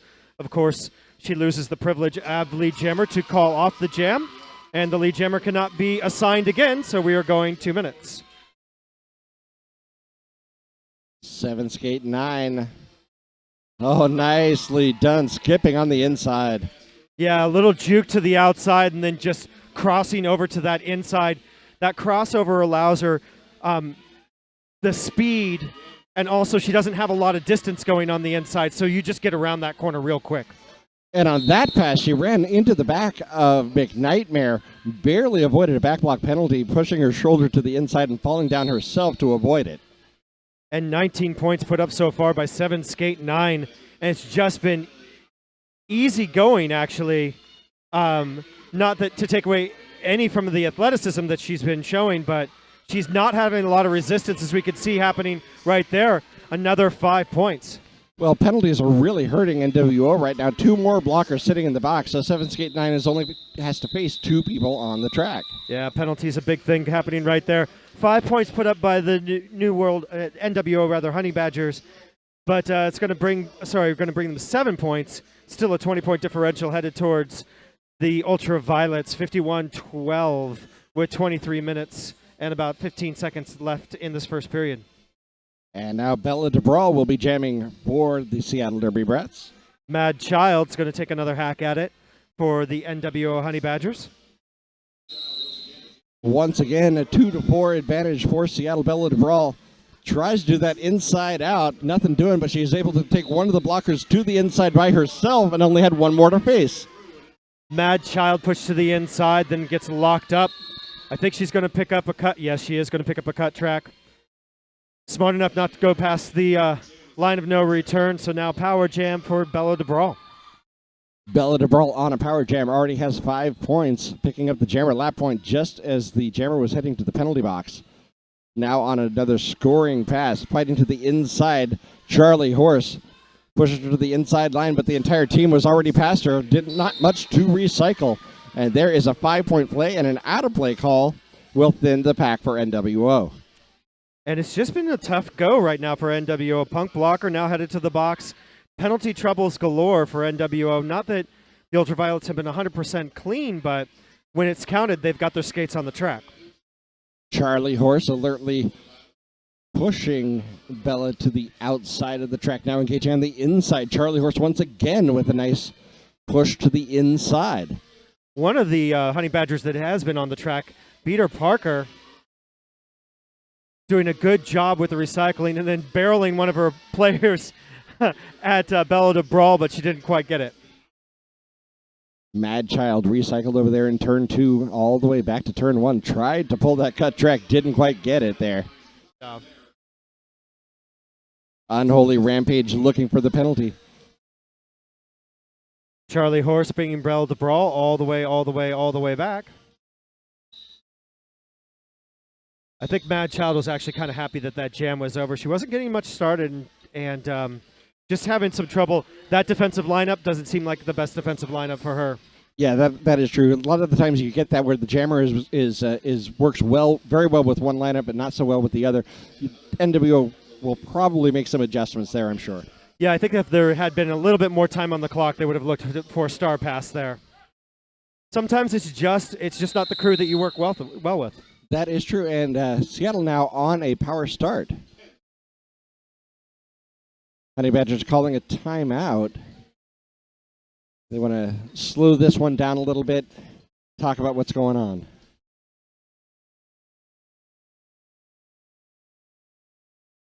So while we're on this timeout, I want to mention our friends at the Comic-Con. Emerald City Comic-Con is taking place in downtown Seattle, Thursday, April 7th to Sunday, April 10th. Don't miss your opportunity to go to the premier comic book and pop culture convention in the Northwest. Buy your tickets today at emeraldcitycomiccon.com. And so what I think of this, if I'm the coach right now for NWO Honey Badgers, what I'm going to be talking about is penalties. And which is, apropos being as the jammer is sitting in the box right now. But definitely blockers and jammers have been making some frequent trips to those folding chairs, and that is something that this early in the game, with as many penalties as they seem to be putting up, can be very, very, very detrimental, not only by keeping your skaters off the track and making the momentum go towards the other team, but as you get towards the end, you start to get ejections of some of your key players, and I'm imagining that they're putting their starters on the start. Yeah, absolutely. Probably also slowing things down a little bit, talking about playing a little more calmly. They're clearly very nervous here at the beginning of the game. Just a bit loose for certain. So now the timeout is over. We are back underway. That is Ash Kicker on the track with the star. That's the first time Ash Kicker's been a jammer tonight. See how she's doing. 56.08 for the Ultraviolets. Does a nice job staying on her skates. It uses, it was great. The Honey Badgers had looked at what was happening there on turn 2, and I think they all just wrote it off as like she's going to put a skate out, and then she's going to have to recycle herself back. But she put that skate right back in, and then said, "Nobody's looking. I'm going to go right through the middle." And that is the way you do. 5-point pass now for Ash Kicker. Power Gem is over. Mad Child back on the track, immediately recycled to the inside. Alertly jumping in behind the defense of Seattle Derby Brats. Fairy Fury sent to the penalty box on a back block penalty. So once again, blockers getting penalties. Absolutely. If I'm Mad Child right now, I'm just trying to play as clean as possible. She's been through 2 jams, 2 penalties that have cycled her between jams. You know, it's got to be tiring being out there. And so she's also got to be watching, making sure that she doesn't pick up that 3rd penalty just 10 minutes into the game. You only get 7. 5 more points on the board for Ash Kicker. Grand slam for Seattle Derby Brats. And right now, Mad Child really trying to find something to work against the Seattle defense. But that's about as locked up as you can get it. There we go. Finally on the outside. One more to beat up front. A little bit of a hip bump, and she is through for that initial pass. Mad Child. Neighbor of the Beast headed to the box for the Seattle Derby Brats. So we're going to start with a 1 blocker advantage for the Honey Badgers. Mad Child gets to take a rest. And a 24-0 run on that jam. 93-12 with just about 10 minutes knocked off. That means for each minute, the Seattle Derby Brats have basically put 10 points on the board, which that is impressive. is very impressive. And that will be bearing the pain now on the track for Seattle Derby Brats. Oh, and a first lead jammer for Peter Parker. Peter Parker almost taking down a ref on the way through. She definitely does not care. Violet Van Helsing is directing traffic, shoving 7 Skate 9 into Peter Parker. Yeah, Peter Parker now being pushed out. Seattle Derby Brats trying to get their defense on. Yeah. Could just see that Violet Van Helsing was just out of place so Peter Parker could come in front of her. And Peter Parker getting 1 point on that jam for the Honey Badgers. But importantly, keeping the Seattle Derby Brats to 0. That is true. Very alertly calling off the jam before the damage could be done. There at least was 1 minute where 10 points didn't go towards the Seattle Derby Brats. Yes, it did. But Bella DeBrawl says, I'm going to do it. Right there, skipping on her skates on the inside line.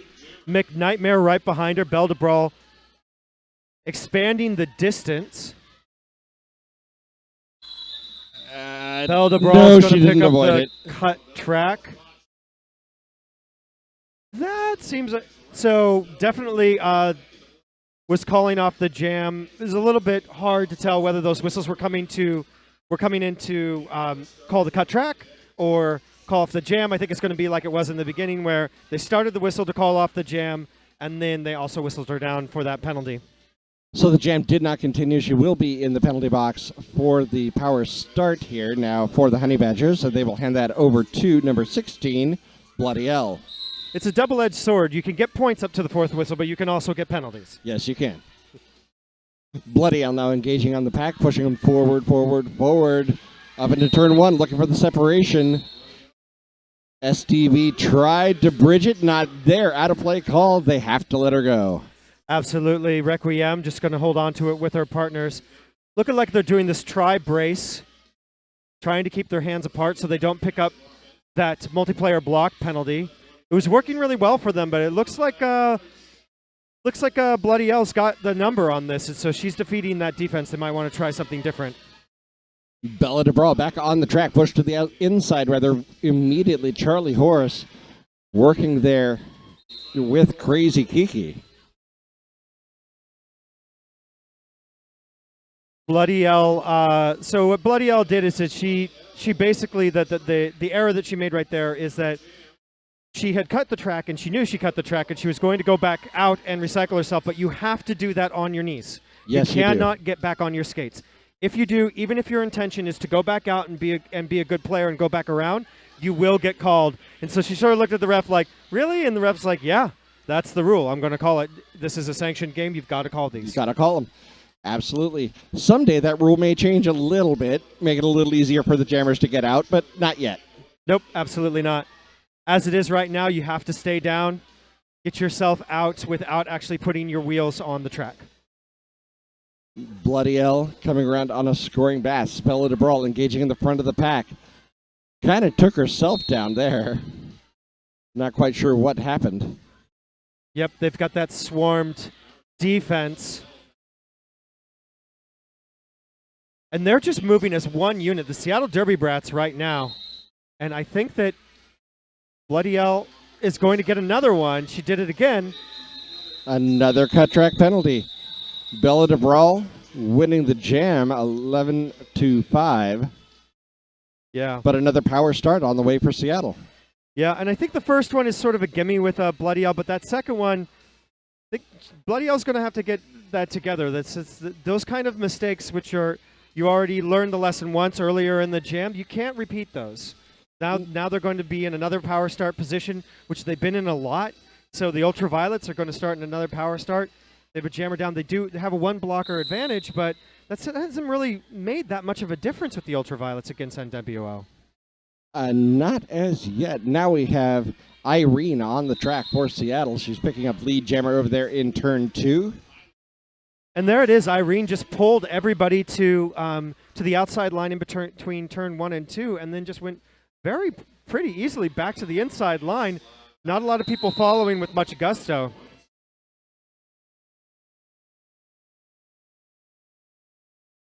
Right now, NWO working on a 4-2 blocker advantage, setting up a couple of duos trying to stop her. Nothing doing. Irene shrugging off shoulders and hips on her way through the pack. Another grand slam. Irene right now just shredding this defense, which is at full strength. And look at that. Look at what Seattle Derby Brats with just 2 blockers came in, broke up those two sets of 2 blockers each, and just made it super simple. And Irene, the timing was absolutely perfect. I'd like to call that the glitter play because you got 2 blockers in there. They're glitter. They're distractions. Exactly. And we all know how Derby people feel about glitter. If David Bowie loved it, we all should love it. 120-22 right now, and the Derby Brats just running over NWO right now. NWO has got to get themselves more together with their defense. They've got to be able to move to each side of the line faster and with more intention than they're currently doing right now. These are great skaters, but they just don't really seem to have the intention of a team that wants to win this game. Wow, that was an immediate call on that out-of-play penalty. Darth Bling really laying it in on those penalties. Ash Kicker just going on through again. Hot knife through butter. She's going to pick up another 5 points. Star pass right now, trying to get some things going. Charlie Horse is going to don the star for the NWO Honey Badgers. And Ash Kicker having a little trouble through the pack, decides to call it off rather than give up a couple of points. And she'll have a 5-0 run. You know, I think if things keep going, I think that the Ultraviolets are on their way to about a 180, potentially a 200-point finish to the end of this first period, and that just makes it really, really tough to crawl out of. That it is. NWO now sending out McNightmare, the captain of the team.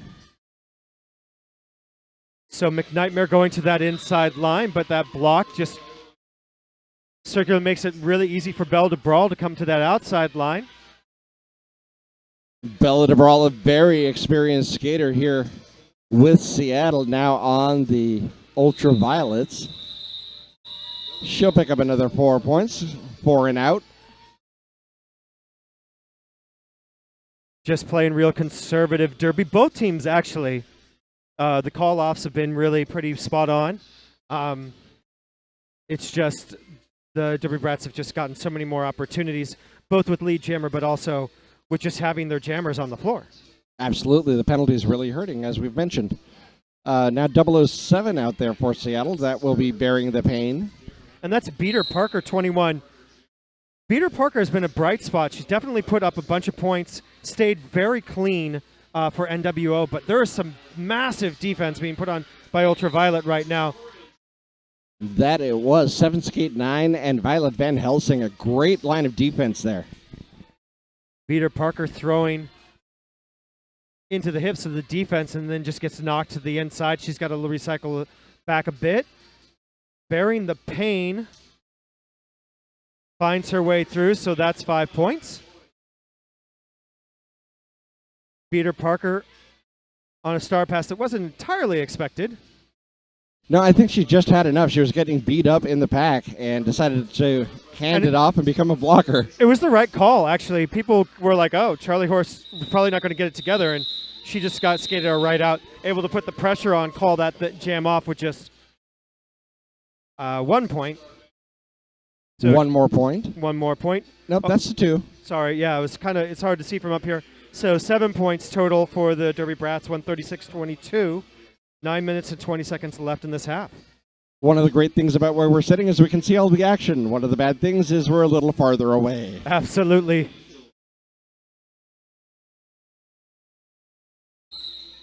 Seattle Derby Brats sending out Ash Kicker. She takes a little bit of a run up on the pack, looking to the inside, push to the inside, almost takes out a ref. And that's Hardly and Angel. Hardly an Angel push to the inside as well. Now not Violet Van Helsing, pushed her across the apex, and she didn't even feel the rope.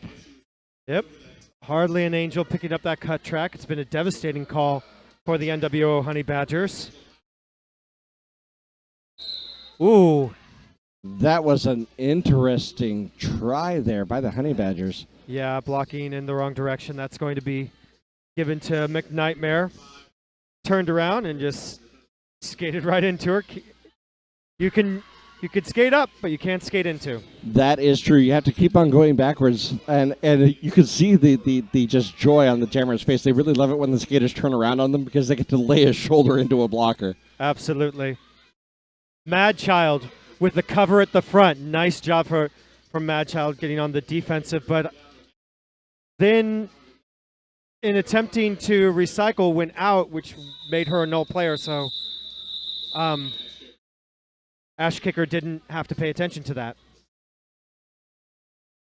So another 15-0 run by the Seattle Derby Rats, 151-22, just over 7.5 minutes, so probably about 5 jams or so.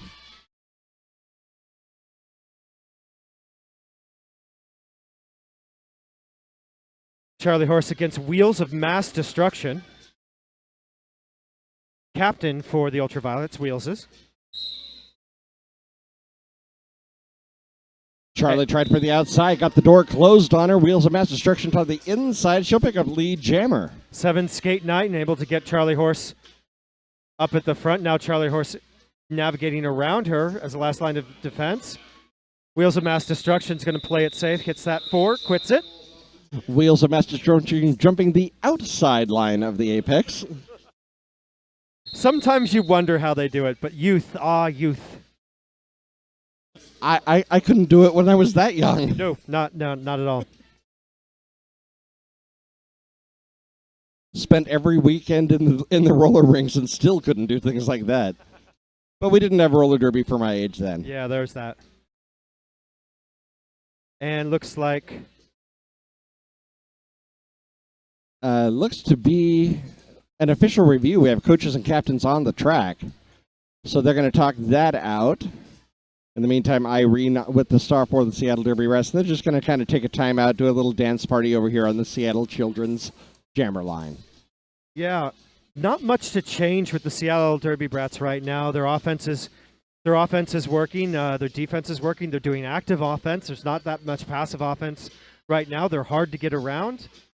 If I'm their coach, I'm just out there telling them to not let up, not get cocky, continue to play clean, which they've mostly done, and just bring it to the track as much as they did at the beginning of the game towards the end of this second period and on into the next period. Yeah, I got to agree with you. Just do what you're doing and don't get cocky. They just wanted to bring some things to our attention, and there was actually no official review. Therefore, the white team will lose their official review for the half. Thanks. So using the official review as a timeout, so you get a little more than a minute in that case. Yeah, so that's the new thing with the official review is that you used to have to kind of make up an excuse as to why you were in official review, and now they just sort of realize that was silly, and you could just go out there and they're like an official review, and you're definitely going to lose it, but you don't have to have a reason. Well, your reason could be, so what did you think of that pizza? Is it delicious? Mick Nightmare on the track for NWO Irene for Seattle. I think in that the answer is in the question. Probably. Was it pizza? That's right. McNightmare and Irene. Irene once again lead jammer, but McNightmare going to be able to put the pressure on, which is something that NWO has had a tough time doing. Irene's just going to keep it. She's going to keep it simple.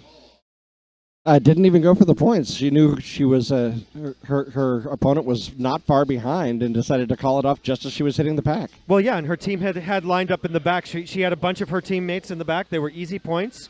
If her team had been in the front, she might have made a different decision, but I think that was exactly a solid decision to make. It's like, yeah, you know what?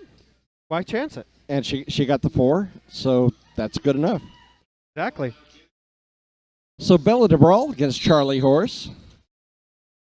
Charlie Horse engaging SDB up front in tripod position, and Bella bursting right through NWO's defense. Yeah, Fairy Fury just couldn't quite get a hold of her quick enough. Belle DeBrawl makes it out before turn 1. She's going to slide in after turn 2 and pick up 5 points. Bella doing a great job keeping her hips right over her feet, no matter what the top of her body is doing as she's going through that pack. Keeping her stable, firm on that track. Nice to see. Absolutely. 4 more points for Belle DeBrawl. Puts her at 8, 167-22. 5 minutes left in this period. And now we're going to see Requiem and jamming for Seattle Derby Rats. And That's the first time I've seen her tonight. Yeah, I think it's been at least 10 minutes since I've seen a score for NWO. They're just trying to work on keeping the jams down to 4 points, 6 points, and getting the pressure on, which is good. But here's an opportunity where they can actually put some points on the board. Mick Nightmare, she's been in a bright spot, as you mentioned before, as a jammer. She's coming through. Looks like 1 blocker down now for Seattle Derby Rats, so that'll make it a little bit easier for her. But 7 skate 9. And Mick Nightmare just tiptoeing past the blockers, though she's going to have to be recycled back when Wheels of Mass Destruction. Requiem not having an easy time getting through, so it is an opportunity for McNightmare. Penalty pops her loose, though, so Requiem now through the pack with 4. McNightmare pushed to the outside. I don't know if she's going to get any points on that, but she calls it off. Looks like she got 3. So taking him off that 22 mark, sitting over to 25. That's great. New World Order starting to put points on the board. That's exactly like what we want to see. To me, that's a close call. Do you just try to get some points on the board, even though the pressure is happening and potentially the other team is going to get 4 more? Do you keep it at 0? It's a hard call. I think that motivation-wise for the team, it's probably good if you're only got a 1-point differential loss. Put some points on the board. Yeah, that's what I was about to say. Is it's a moral victory because you got the points on the board and you hadn't been scoring, so you're finally breaking through that wall. Yeah. Now both jammers out there, Hella Deranged or Hella, what is that name? Hella Blitzgerald? Hella Bitzgerald. Yeah. That is the name. Hella Bitzgerald is the jammer. Got lead jammer, but it looks like NWO awarded 3 points on that jam. That's because got out, and now they're starting to. Now NWO jammers If they're not getting lead jammer, they're at least following right behind, and that's super important. If you just get stuck in that pack and you allow the opposing jammer just to teach skating class running around you, and you also don't have lead jammer, it's just a terrible position to be in. But what you mentioned is they're able to get through, following straight on through Bella DeBrawl with another lead jammer there. Well, Mick Nightmare pretty much opened the hole for Bella DeBrawl. Bella DeBrawl being really savvy, just let her run into that, open up that hole, and roll on through. McNightmare able to get through a clockwise block called on Seattle, so they will have one blocker in the box. McNightmare playing to the end of that whistle. Love to see that effort. I don't think she's going to get anything for it, but definitely had that pressure on. No, she didn't land that last apex jump on the third whistle. If she had landed that, she would have gotten all four. Absolutely. You have to land on your skates if you're going to pick up any of those points. Or at least land in bounds. Yes, that as well. So Wheels of Mass Destruction now on the track for Seattle. Charlie Horse for NWO. Charlie Horse engaging up front, skips to the inside. Oh, nicely done, staying on her skates, pivoting around the inside of those hips. Lead jammer NWO. Charlie Horse, exactly where she wants to be as lead jammer. Derby Brats speeding it up a little bit, not being easy points. Charlie Horse, beautifully Beautifully done. That's the way that you do it. She did it getting lead jammer. She got it to picking up those last 4 points. Nicely done, Charlie Horse. Perfect job. That's exactly how you get your hits around those opponents. Taj Mahal now for the Ultraviolets, and that is 911 Crazy Kiki for NWO. And you can't hear it, but this music is rocking. Absolutely, Crazy Kiki.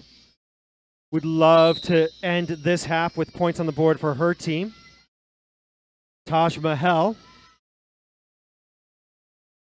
Crazy Kiki now working to the outside. Taj Mahal getting a little bit of separation if she can. Oh, tries for the inside now in the center of that tripod, but pushed to the center of the track. She'll have to recycle.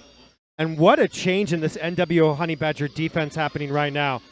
Taj Mahal not able to clear anything at all.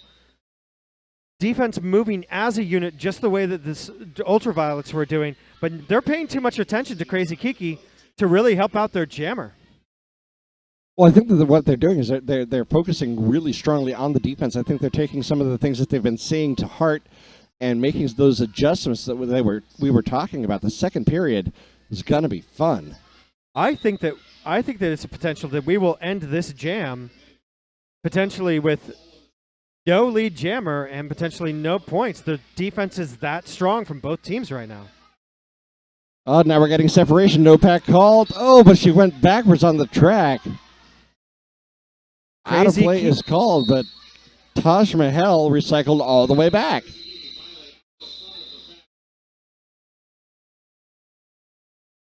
Crazy Kiki calling off the gem so effectively bringing us into halftime. I don't know. I might have tried to get some points. Taj Mahal was still in the pack, but it was a rough jam. So I can see just like let's get our breath. Let's get some fresh feet on under us after the halftime.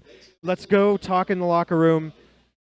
Try to see what was working at the end of this period that wasn't working at the beginning of the period, and try to replicate that starting at the beginning of the second period for certain. Yes, absolutely.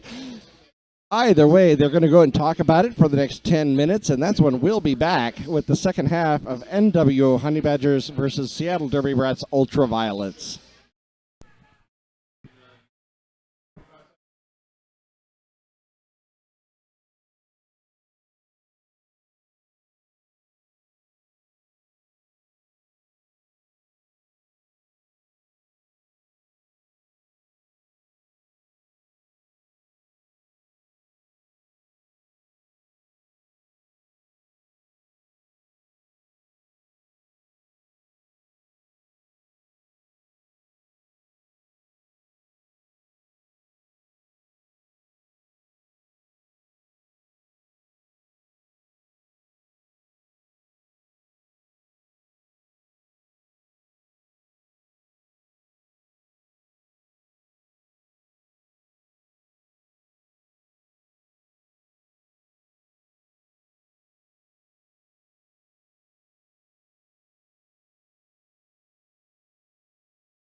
Hey, we're just about to be back after halftime. I just wanted to address something that came in through some feedback that came through on the feed.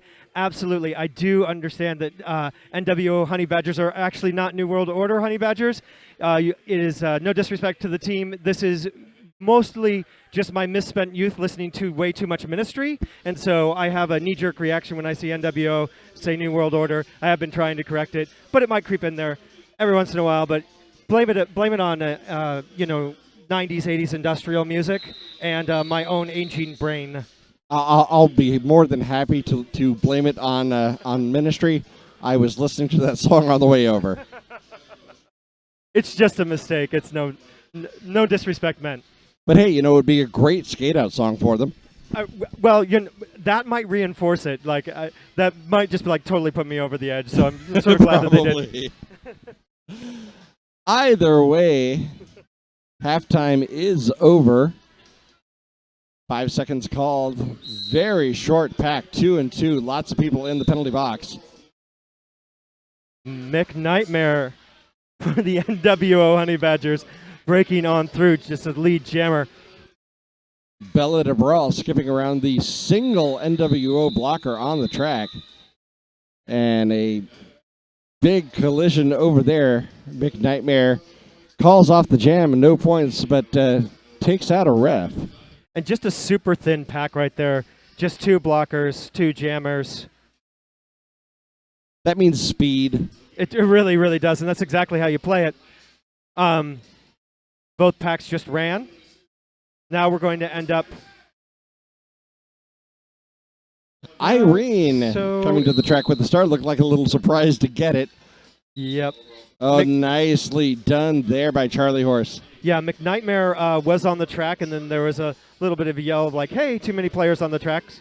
2 of her blockers were already in the box, so she got off the track right away. Charlie Horse trying to put some points on the board. She did pick up 1 and kept the Ultraviolets to 0, so 33. And I think we're going to turn into a 5-on-5 pack. Possibly. Oh, there's the timeout call. Refs don't see it. There we go. Now the refs saw it. Yeah, Mad Child was like willing to go on the track, but it looks like the NWO Honey Badgers had already made the plan that they were going to call a timeout, and so there just wasn't any other players on the track. They're very lucky, actually, that they got that timeout call in. The 5-second call had already been made, so they were lucky the refs turned around. Yeah, absolutely.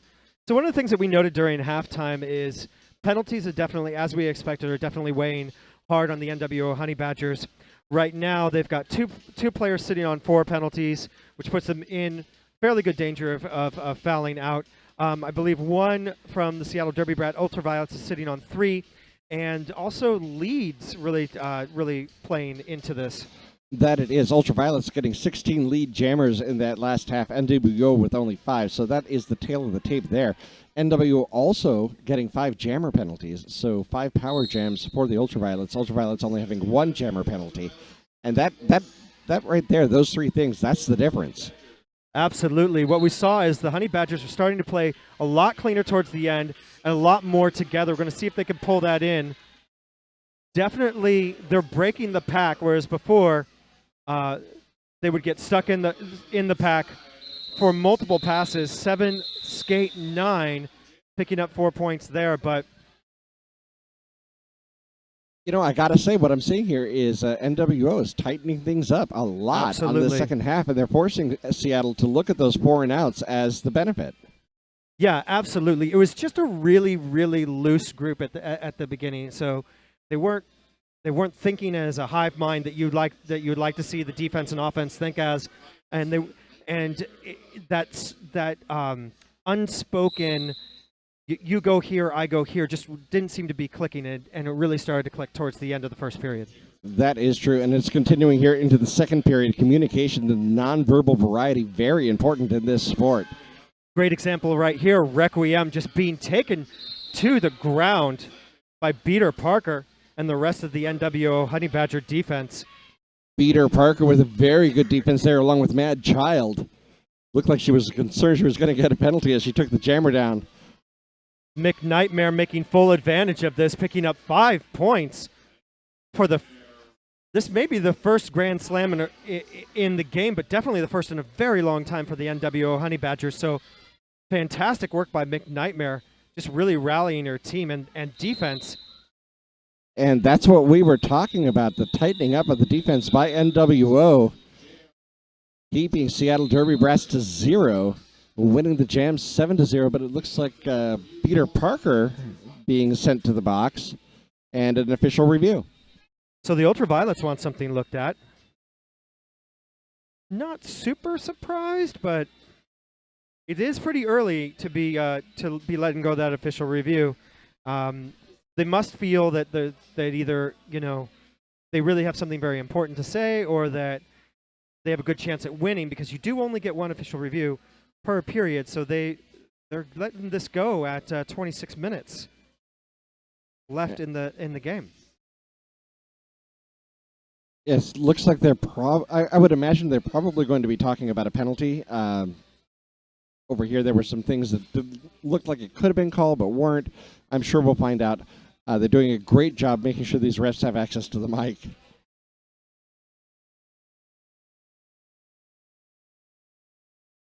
And now Jabberclock, head ref for Seattle Derby Brats, signaling, "Turn my mic on, please." Purple team is requesting a cut on the white jammer. I was kind of thinking it was going to be that. So at the end, there looked like a step out, step in, but I couldn't see it well enough behind the referees, and so it was one of those things where I was like, well, if they didn't call it, I'm sure that I just had a bad angle on it.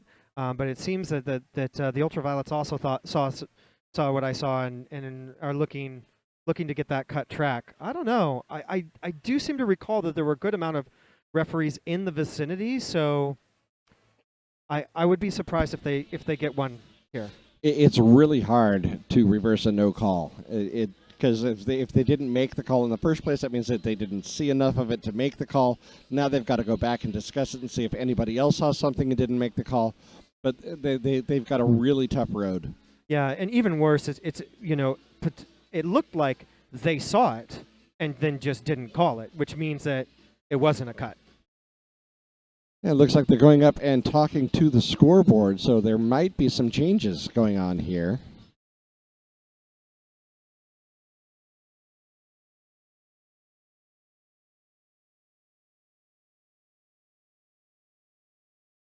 And the scoreboard has changed. Looks like 5 points. Well, that makes sense. There was really only one pass. So there's that one pass. Oh. And there is yes, they gave her the cut track penalty. Yes, they did. So then those 2 points went null. Upon review, white jammer did return to the track in front of a skater from the opposing team before she was able to call off the jam. Therefore, a cutting the track penalty will be issued to white jammer. Purple does retain their official half. So yeah, I clearly had the wrong thought that they had seen it and then therefore they weren't going to call it, but was right about that. If you're going to call an official review this early, you got to be pretty certain that you're going to get it and you're going to retain it, because those things can be gold to stop the clock or get something overturned later on in the game. So good call on the Ultraviolets for standing by that and making that call this early in the games. As we come out, Belle de Brawl now in the power start, because of that official review, is breaking on through as lead jammer. Belle de Brawl just fakes to the outside on turn 2, ducks back on the inside. She's going to pick up 5 points.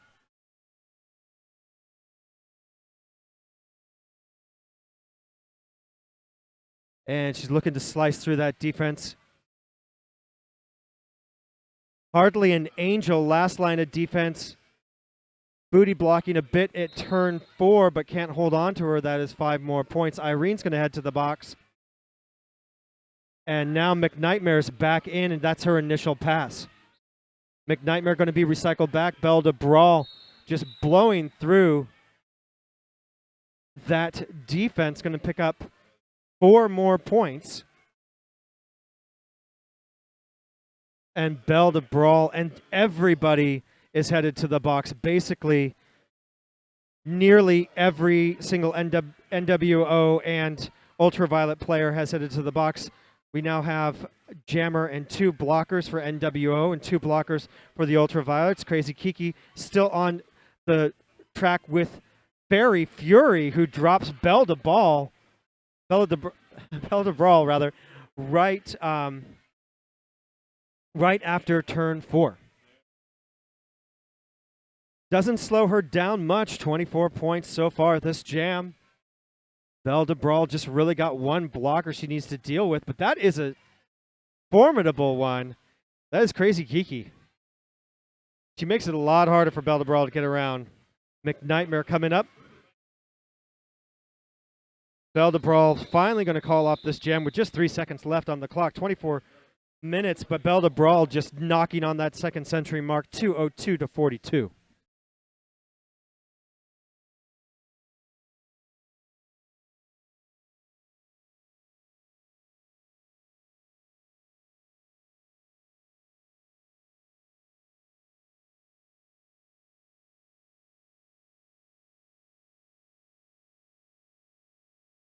So we're going to have Bearing the Pain and when we come back against Charlie Horse. Charlie Horse able to break through. Charlie Horse has been a really go-to skater for the NWO Honey Badgers. Jumps the apex and gets caught up. Yeah, I was going to say, I would be surprised if Hella Fitzgerald did not pick up the low block, and she did. But Charlie Horse picking up a penalty as well, so she's going to be heading to the box, turning what could have been a nice blocker advantage into a power jam for Bearing the Pain.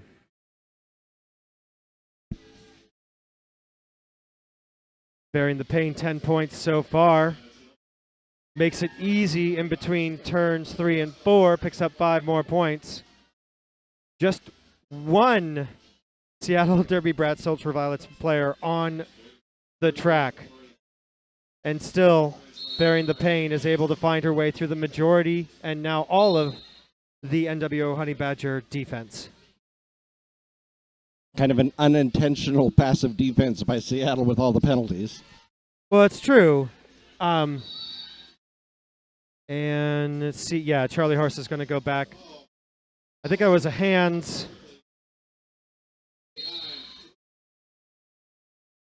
Illegal procedure called on one of the Seattle Derby Brats blockers. So people coming into the penalty, in from the penalty box and heading right back to it. It is. I will be honest right now. It's a hot mess. This jam has been not particularly respectable for either team. Just a revolving door at the penalty box right now.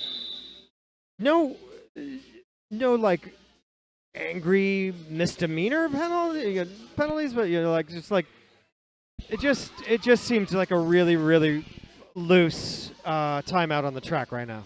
Yeah, I think they're both teams are kind of getting into the scrum a little bit more, maybe throwing things a little bit more wild. They need to tighten it up, calm down a bit, and play the game. Yeah, absolutely agreed.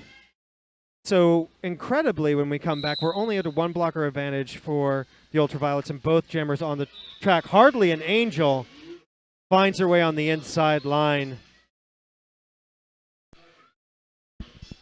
Wheels recycled all the way back to turn 4 by McNightmare. McNightmare doing a great job with that recycling right there. Neighbor of the Beast able to break through. Hardly an Angel calls the jam as she should. See if she picked up any points. Not quite. But much better to pick up no points than to give them away.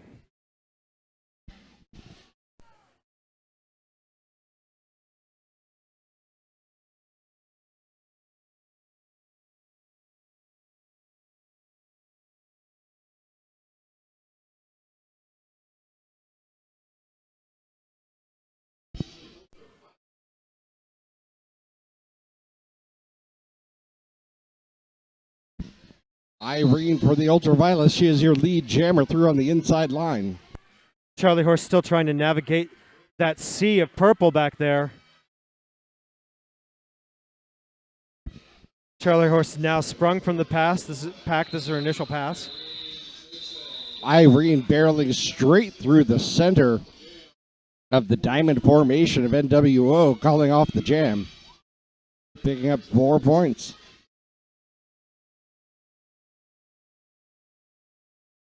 Looks like when we're coming back, it's going to be 7 Skate 9 against Crazy Kiki for the Ultraviolets and Honey Badgers, respectively.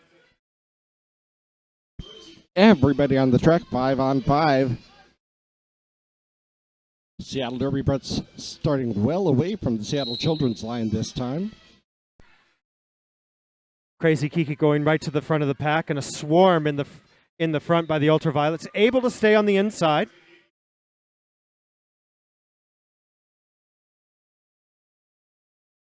Looked like she might have dragged that skate out, but the refs deciding she had stayed on the line, not over it. Yep. Looked like the right call to me. 7 Skate 9, though, just sees a hole right through the middle and picks up those 4 points.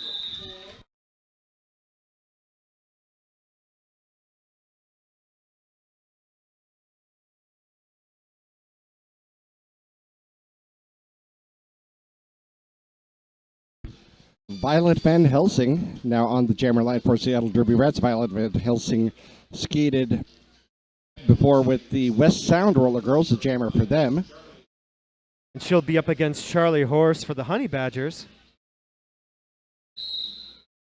So we're starting to see the Ultraviolets reaching deep into their jammer bench as well. Violet Van Helsing, by sheer force, pushing her way through the Honey Badgers defense on the outside line here. And another penalty for Charlie Horse. Charlie Horse has got to be getting into penalty trouble now. And I believe we're going to get a back block on Van Helsing. Yes, indeed. So Violet Van Helsing will head to do the penalty box. That'll take about 10 seconds off the clock for her to get there. And that'll just increase the amount of time that she has on her penalty. Yeah, it looks like she's going to have to serve nearly the entire penalty. Charlie Horse release, jumps the apex. There's some excitement in the Honey Badgers right there. Nice play. 4 points on the board. Apex jump, power jam. Charlie Horse has on all cylinders right now. Look at that. The Honey Badgers clearing right after turn 1. Active offense. Love to see it. Violet Van Helsing back on the track. She's coming around for that scoring pass, engaging with the Honey Badgers. Oh, right through the middle. It looked like a game of Red Rover. Indeed, Charlie Horse.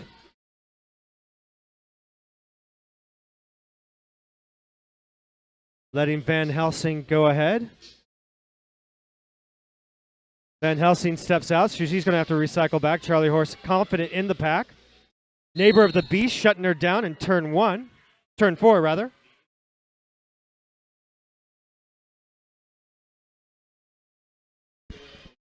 Violet Van Helsing working her way through the pack again on another scoring pass. Another 4 points up for Violet. See how that sort of shakes itself out at the end.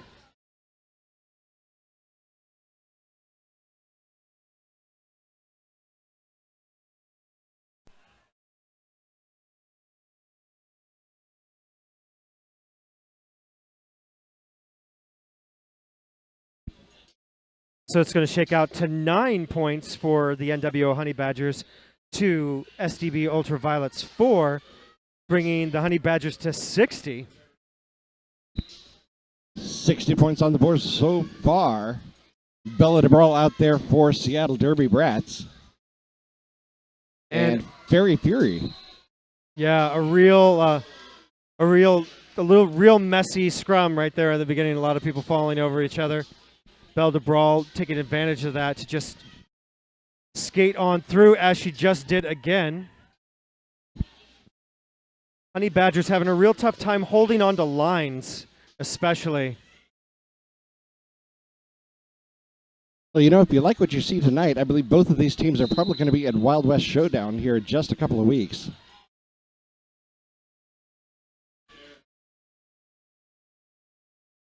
Ultraviolets and NWO, of course, competing on ranked bouts for JRDA. Belle de Brawl just really showing how she can get through, just so confident coming through on her skates. A lot of jamming is speed and agility and game sense, and a lot of it is just confidence. Belle de Brawl sees a hole. She's not going to slow down because she knows, she has the confidence to know that she can navigate that hole without having to slow down and worry about a back block. And that is huge because while you want to be careful of picking up those back blocks, sometimes overcautiousness just gets you caught in the pack. Yeah, we saw that earlier with the Tootsie Bout. They have to slow down so much with that positional blocking that it ends up taking all of their momentum away. If you keep that speed going and are able to maneuver your shoulders and hips to be able to hit correctly, then you end up with keeping that momentum and being able to keep the jam going. You're exactly right. By the time you actually slow down, you got like 5 seconds of slow down, a couple of seconds of speed up. You've cost yourself, 5 to 7 seconds in general. Even if it goes extremely well and somebody doesn't get in front of you, and those 5 to 7 seconds, that's a potential other pass. Absolutely. I mean, 7 seconds, that's almost a lap around the track.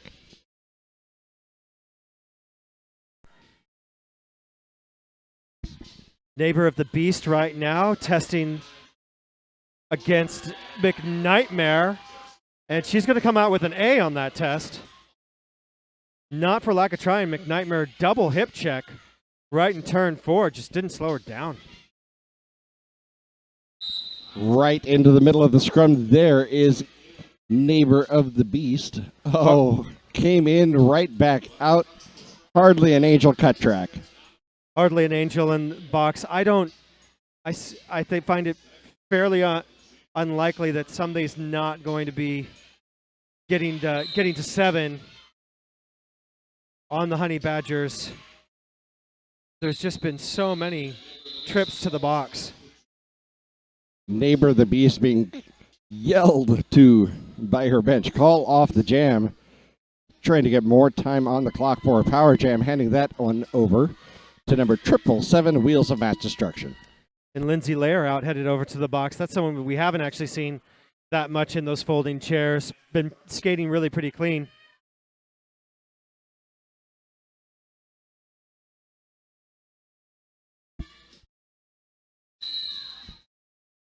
Whistle blows, people will be sent back to their bench. They didn't get on the track in time, so NWO will be skating short. So, yeah, there's just some just strange things. Charlie Horse just didn't get on track in time. So now she's going. Now the NWO Honey Badgers are going to skate one skater short. Wheels of Mass Destruction already lead jammer and already picking up 5 points. NWO losing focus here in this jam. These are just. It's been a rough game. I think, to be fair, like there have been rough spots for either teams, but at this point, as you said, you just can't lose focus. You've got 11 minutes, 45 seconds left on the board.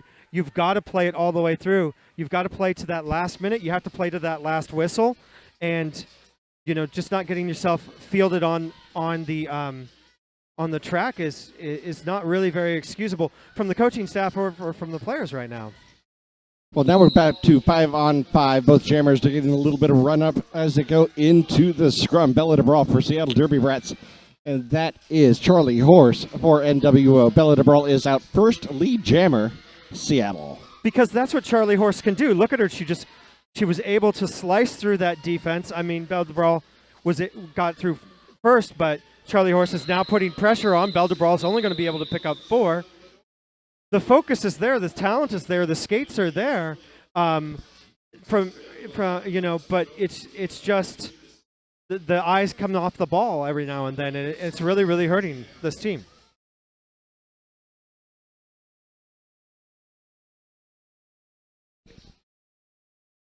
Violet Van Helsing now on the track. She'll be up against Bloody L. She's enjoying the music too. Pile up is going to catch both jammers. Violet Van Helsing lays a shoulder into the last line of defense, and she is your lead jammer. Bloody L looking for an opportunity. She's able to stretch the pack right now.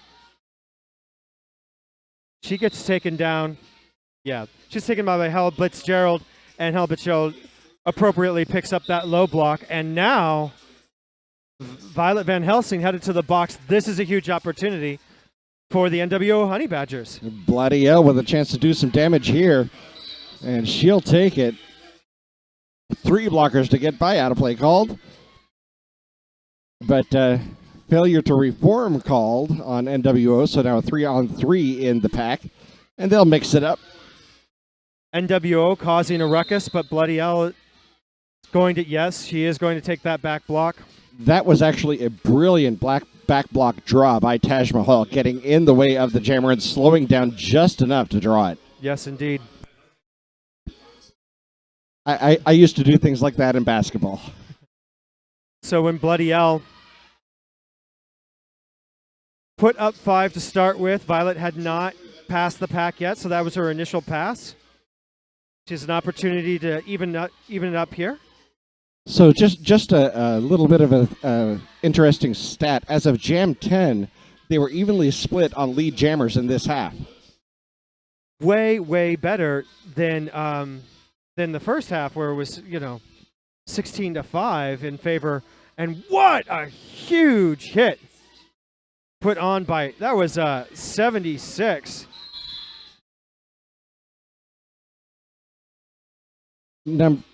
Or 66. 666? I am not quite sure. No, hardly 76, an angel. hardly an angel. Yeah. Hardly an angel with a huge hit. Number 10 Yeah. giving the support on that. Nicely done by the Honey Badgers, laying it right to the top of the chest.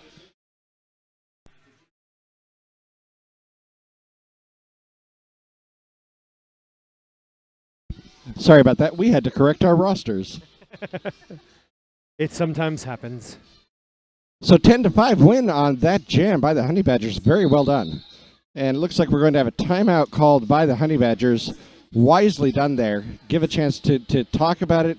They've got some success under their wheels, and they can calm down, come back from the timeout for the last 8 minutes of this bout. Yeah, I mean, I think this is now the time to do it. Once you get to the 7-minute mark, things get really hard to come back from.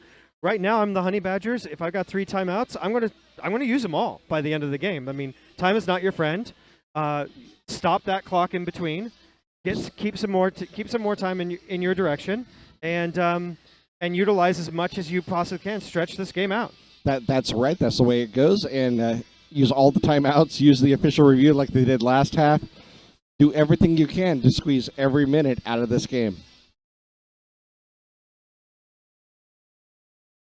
And they're on a roll. This is the time to start playing those cards. I mean, the momentum is moving back to them. They're getting lead jammers again. When they're not getting lead jammers, at least they're putting pressure on by being quarter track, third track, half track behind. It's definitely time to do this, and now it's a power start. Get yourself a play together and get out there and rule this jam. And just to let you know, that last 10-point jam was the Honey Badgers' highest scoring jam of the evening. So, like you said, their momentum is switching over to them. They're able to get some successes, and really loving what I'm seeing in this last portion of this game. Yeah, make Ultraviolets start to think about it, Go off with a good jam. Ultraviolets maybe get a little bit rattled, potentially. I don't know. A little bit of a head game thing, Rather than just like playing the fast offense, jam and jam again. When you got momentum, like take a jam and be like, hey, we're going to let you think about that for a minute. Shout out to Bill DeButcher, says that he's watching us on the feed. We certainly love to have you feed folks out there. Thank you so much for joining us here tonight. Just really great junior roller derby. I always love announcing junior roller derby games. It's just so athletic. It's so interesting. There's so much speed and athleticism involved. It's just a really great thing to watch. And like we were saying at the very top of the broadcast, these are the kinds of players that are going to move up, to adult leagues with 10, 12 years experience, some of them, and that's a bit ridiculous. And that's a game changer, honestly, for roller derby. The institution of a junior programs that are so strong across the country and honestly around the world. I mean, you got roller derby in the UK, Australia, Belgium, Austria. It's growing so fast in so many areas. And Canada, don't forget Canada. Oh, all over Canada. So much roller derby in Canada. I mean, taking the great skating skills, but what you see, what people often say that they see, is a lot of the hockey skills coming down from Canada, and that's true in the hits. But what you really especially see, especially with like Montreal, is you see the footwork. The footwork's there. Yeah, absolutely. It's a really dynamic footwork, and that's what I've been missing from NWO at times.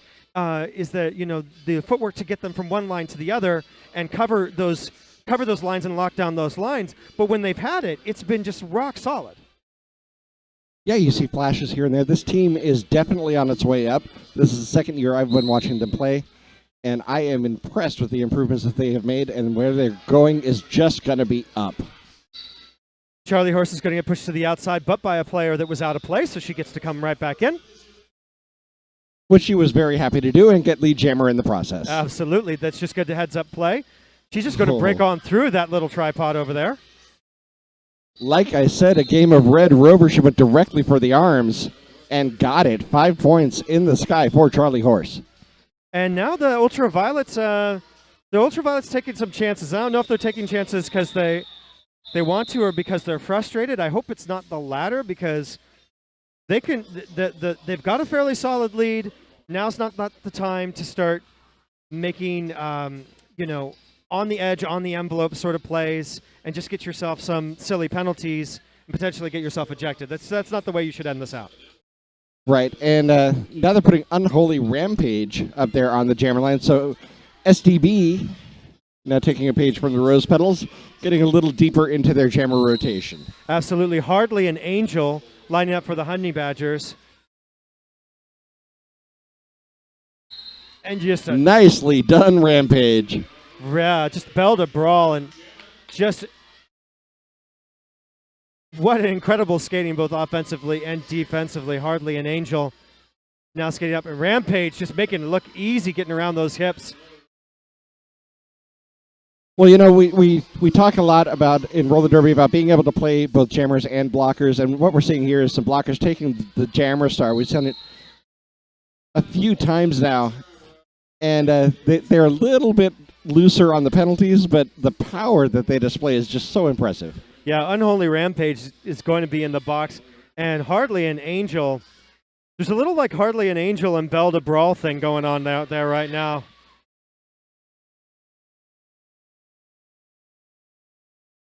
And looks like things are heating up on the track, setting up for a play, looking to clear. Hardly an Angel, looking to follow, draft behind her players, blocking-wise. Oh, nicely done by Seattle Derby Brats, seeing that screen and reacting very quickly to waterfall up to the front of the pack. Unholy Rampage now out of the penalty box, working up against Crazy Kiki. She'll push her out of bounds, and there's a cut track on Unholy. No, is it on Unholy Rampage? No, that's cut track is on Hardly an Angel. Time's ticking down on the jam, but unless she gets a penalty, she'll get the full use of this penalty right now. Gets back some of the points right now. Scores 9-9 for this jam, so she's looking to end up on the bright side of this. Certainly, the jam that will go to the end. That it will. Unholy Rampage getting a 5-point pass on that one. 14-0 so far for Unholy Rampage. A nice jam for Seattle Derby Brats. So just about 4 minutes, 45 seconds left in the game. NWO Honey Badgers content to let the clock keep ticking. 89 points to 311 right now. So Unholy Rampage skated out the jam, and the result was the Honey Badgers jammer frozen in the penalty box standing, so Irene will have a power start. 4:20 left on the play clock. So probably 3 or 4 jams. Yep. Irene trying to navigate that front. She's able to get her hips. Oh, not quite around, but hardly an angel. Now re-engaging the pack. Bearing the Pain's going to try to stop her along with Taj Mahal. Seattle Derby Brass working 2 front, 2 back. We've seen that before.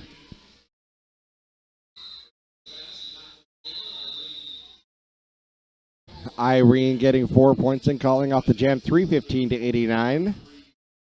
Just under 4 minutes.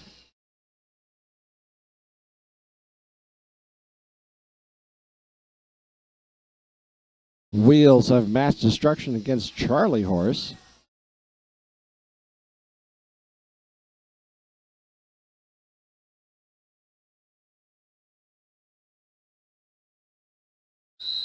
Both jammers starting a good distance behind the line, sort of eyeing that scrum start from the opposing teams. Wheels pushed to the inside, able to go around the outside. There we go, lead jammer, Seattle Derby Brats. There was just a hole the size of Mack truck could drive through on that outside line. It's a long way around, but if it's that open, you got to take it.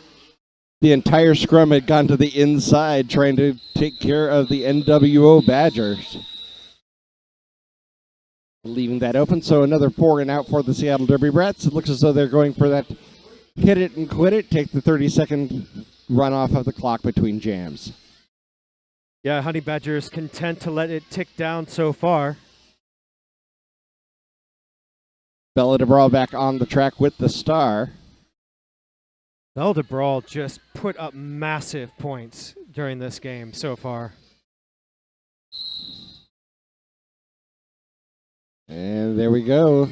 And I think we just saw our first ejection from the Honey Badgers, not surprising. Crazy Kiki getting lead jammer for NWO. Well done, Crazy Kiki, over there in turn 2. Crazy Kiki and Bella DeBrawl racing for the back of the pack. The call off. No points. 0-0, but nicely done on getting that lead jammer and winning the foot race to the back of the pack. Absolutely. Going to be a 2-blocker advantage for the Ultraviolets, but all jammers on the track. An official timeout called.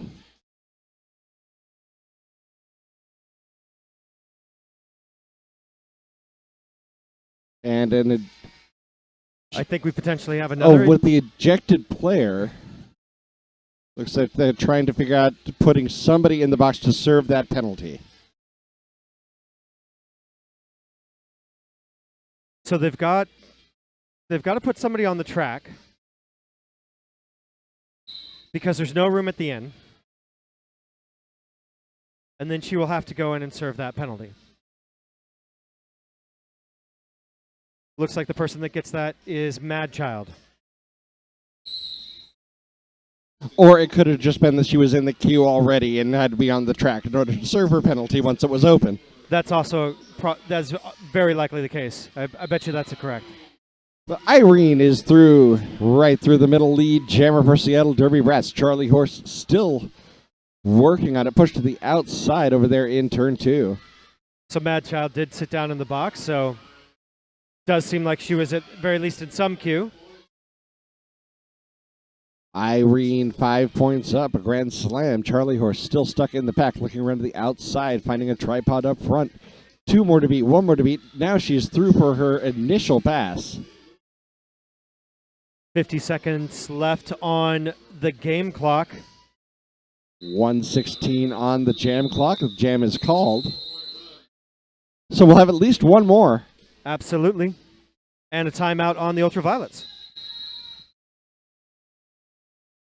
Timeout called by the Ultraviolets.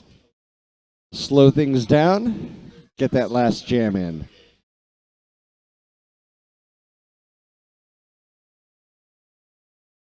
So unless something fairly unexpected happens, this will be our last jam. And it looks like it's going to be Bella DeBrawl against Hardly an Angel. Bella DeBrawl, very strong jammer here for the Ultraviolets. Just super confident on her skates. Really agile, very strong. Definitely going to be one to watch. Very much so. I would not be surprised if she ended up on the Galaxy Girls program next year.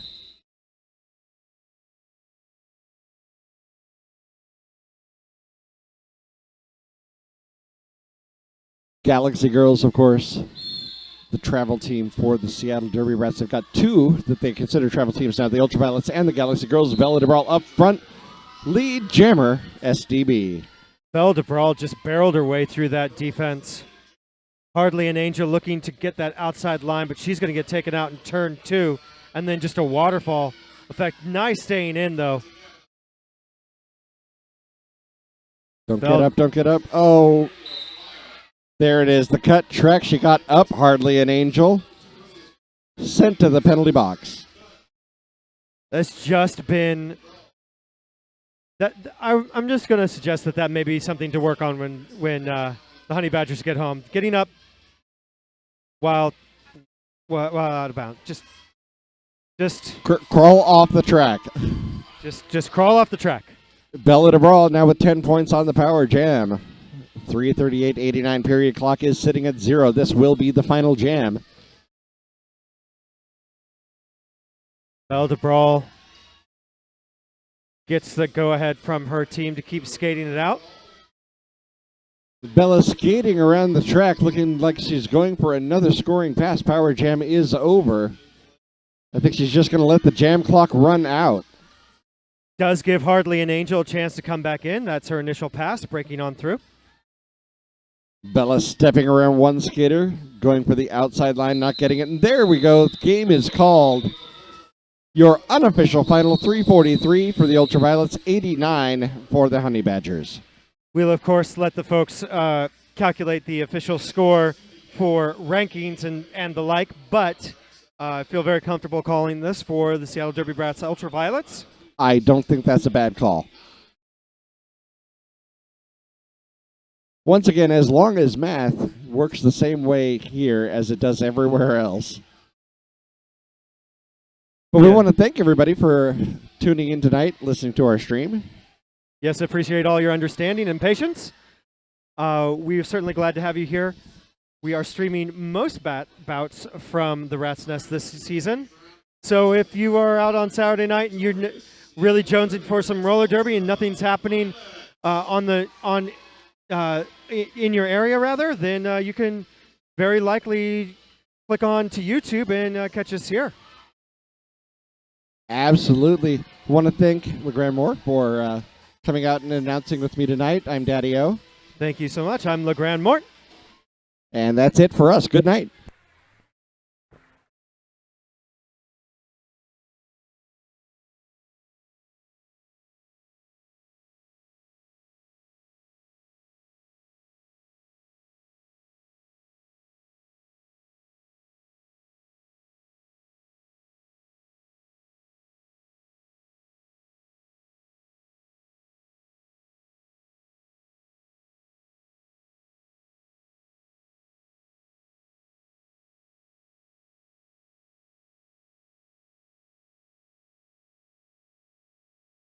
MVPs, and then they will come over to me, and afterwards we will have another team photo, only with different teams, and then it will be cleanup time. If you can, while you're working your way out, any garbage or other things you find, please pick up and put in the proper receptacle. That's fancy speak for garbage can.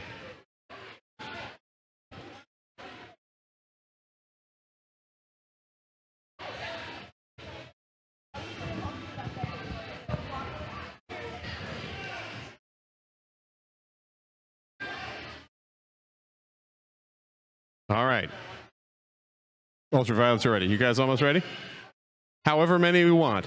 You could give 20 if you wanted. They got blocker jammer, I think. So yeah. Why am I saying that into here when I'm talking to you over there? I don't know. I'm addicted to the microphone. All right. Wheels. Who are your MVPs?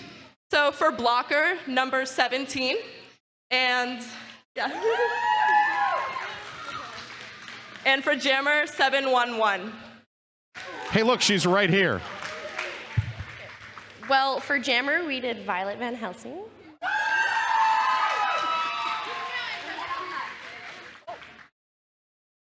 And then for Blocker, we did 722. All right.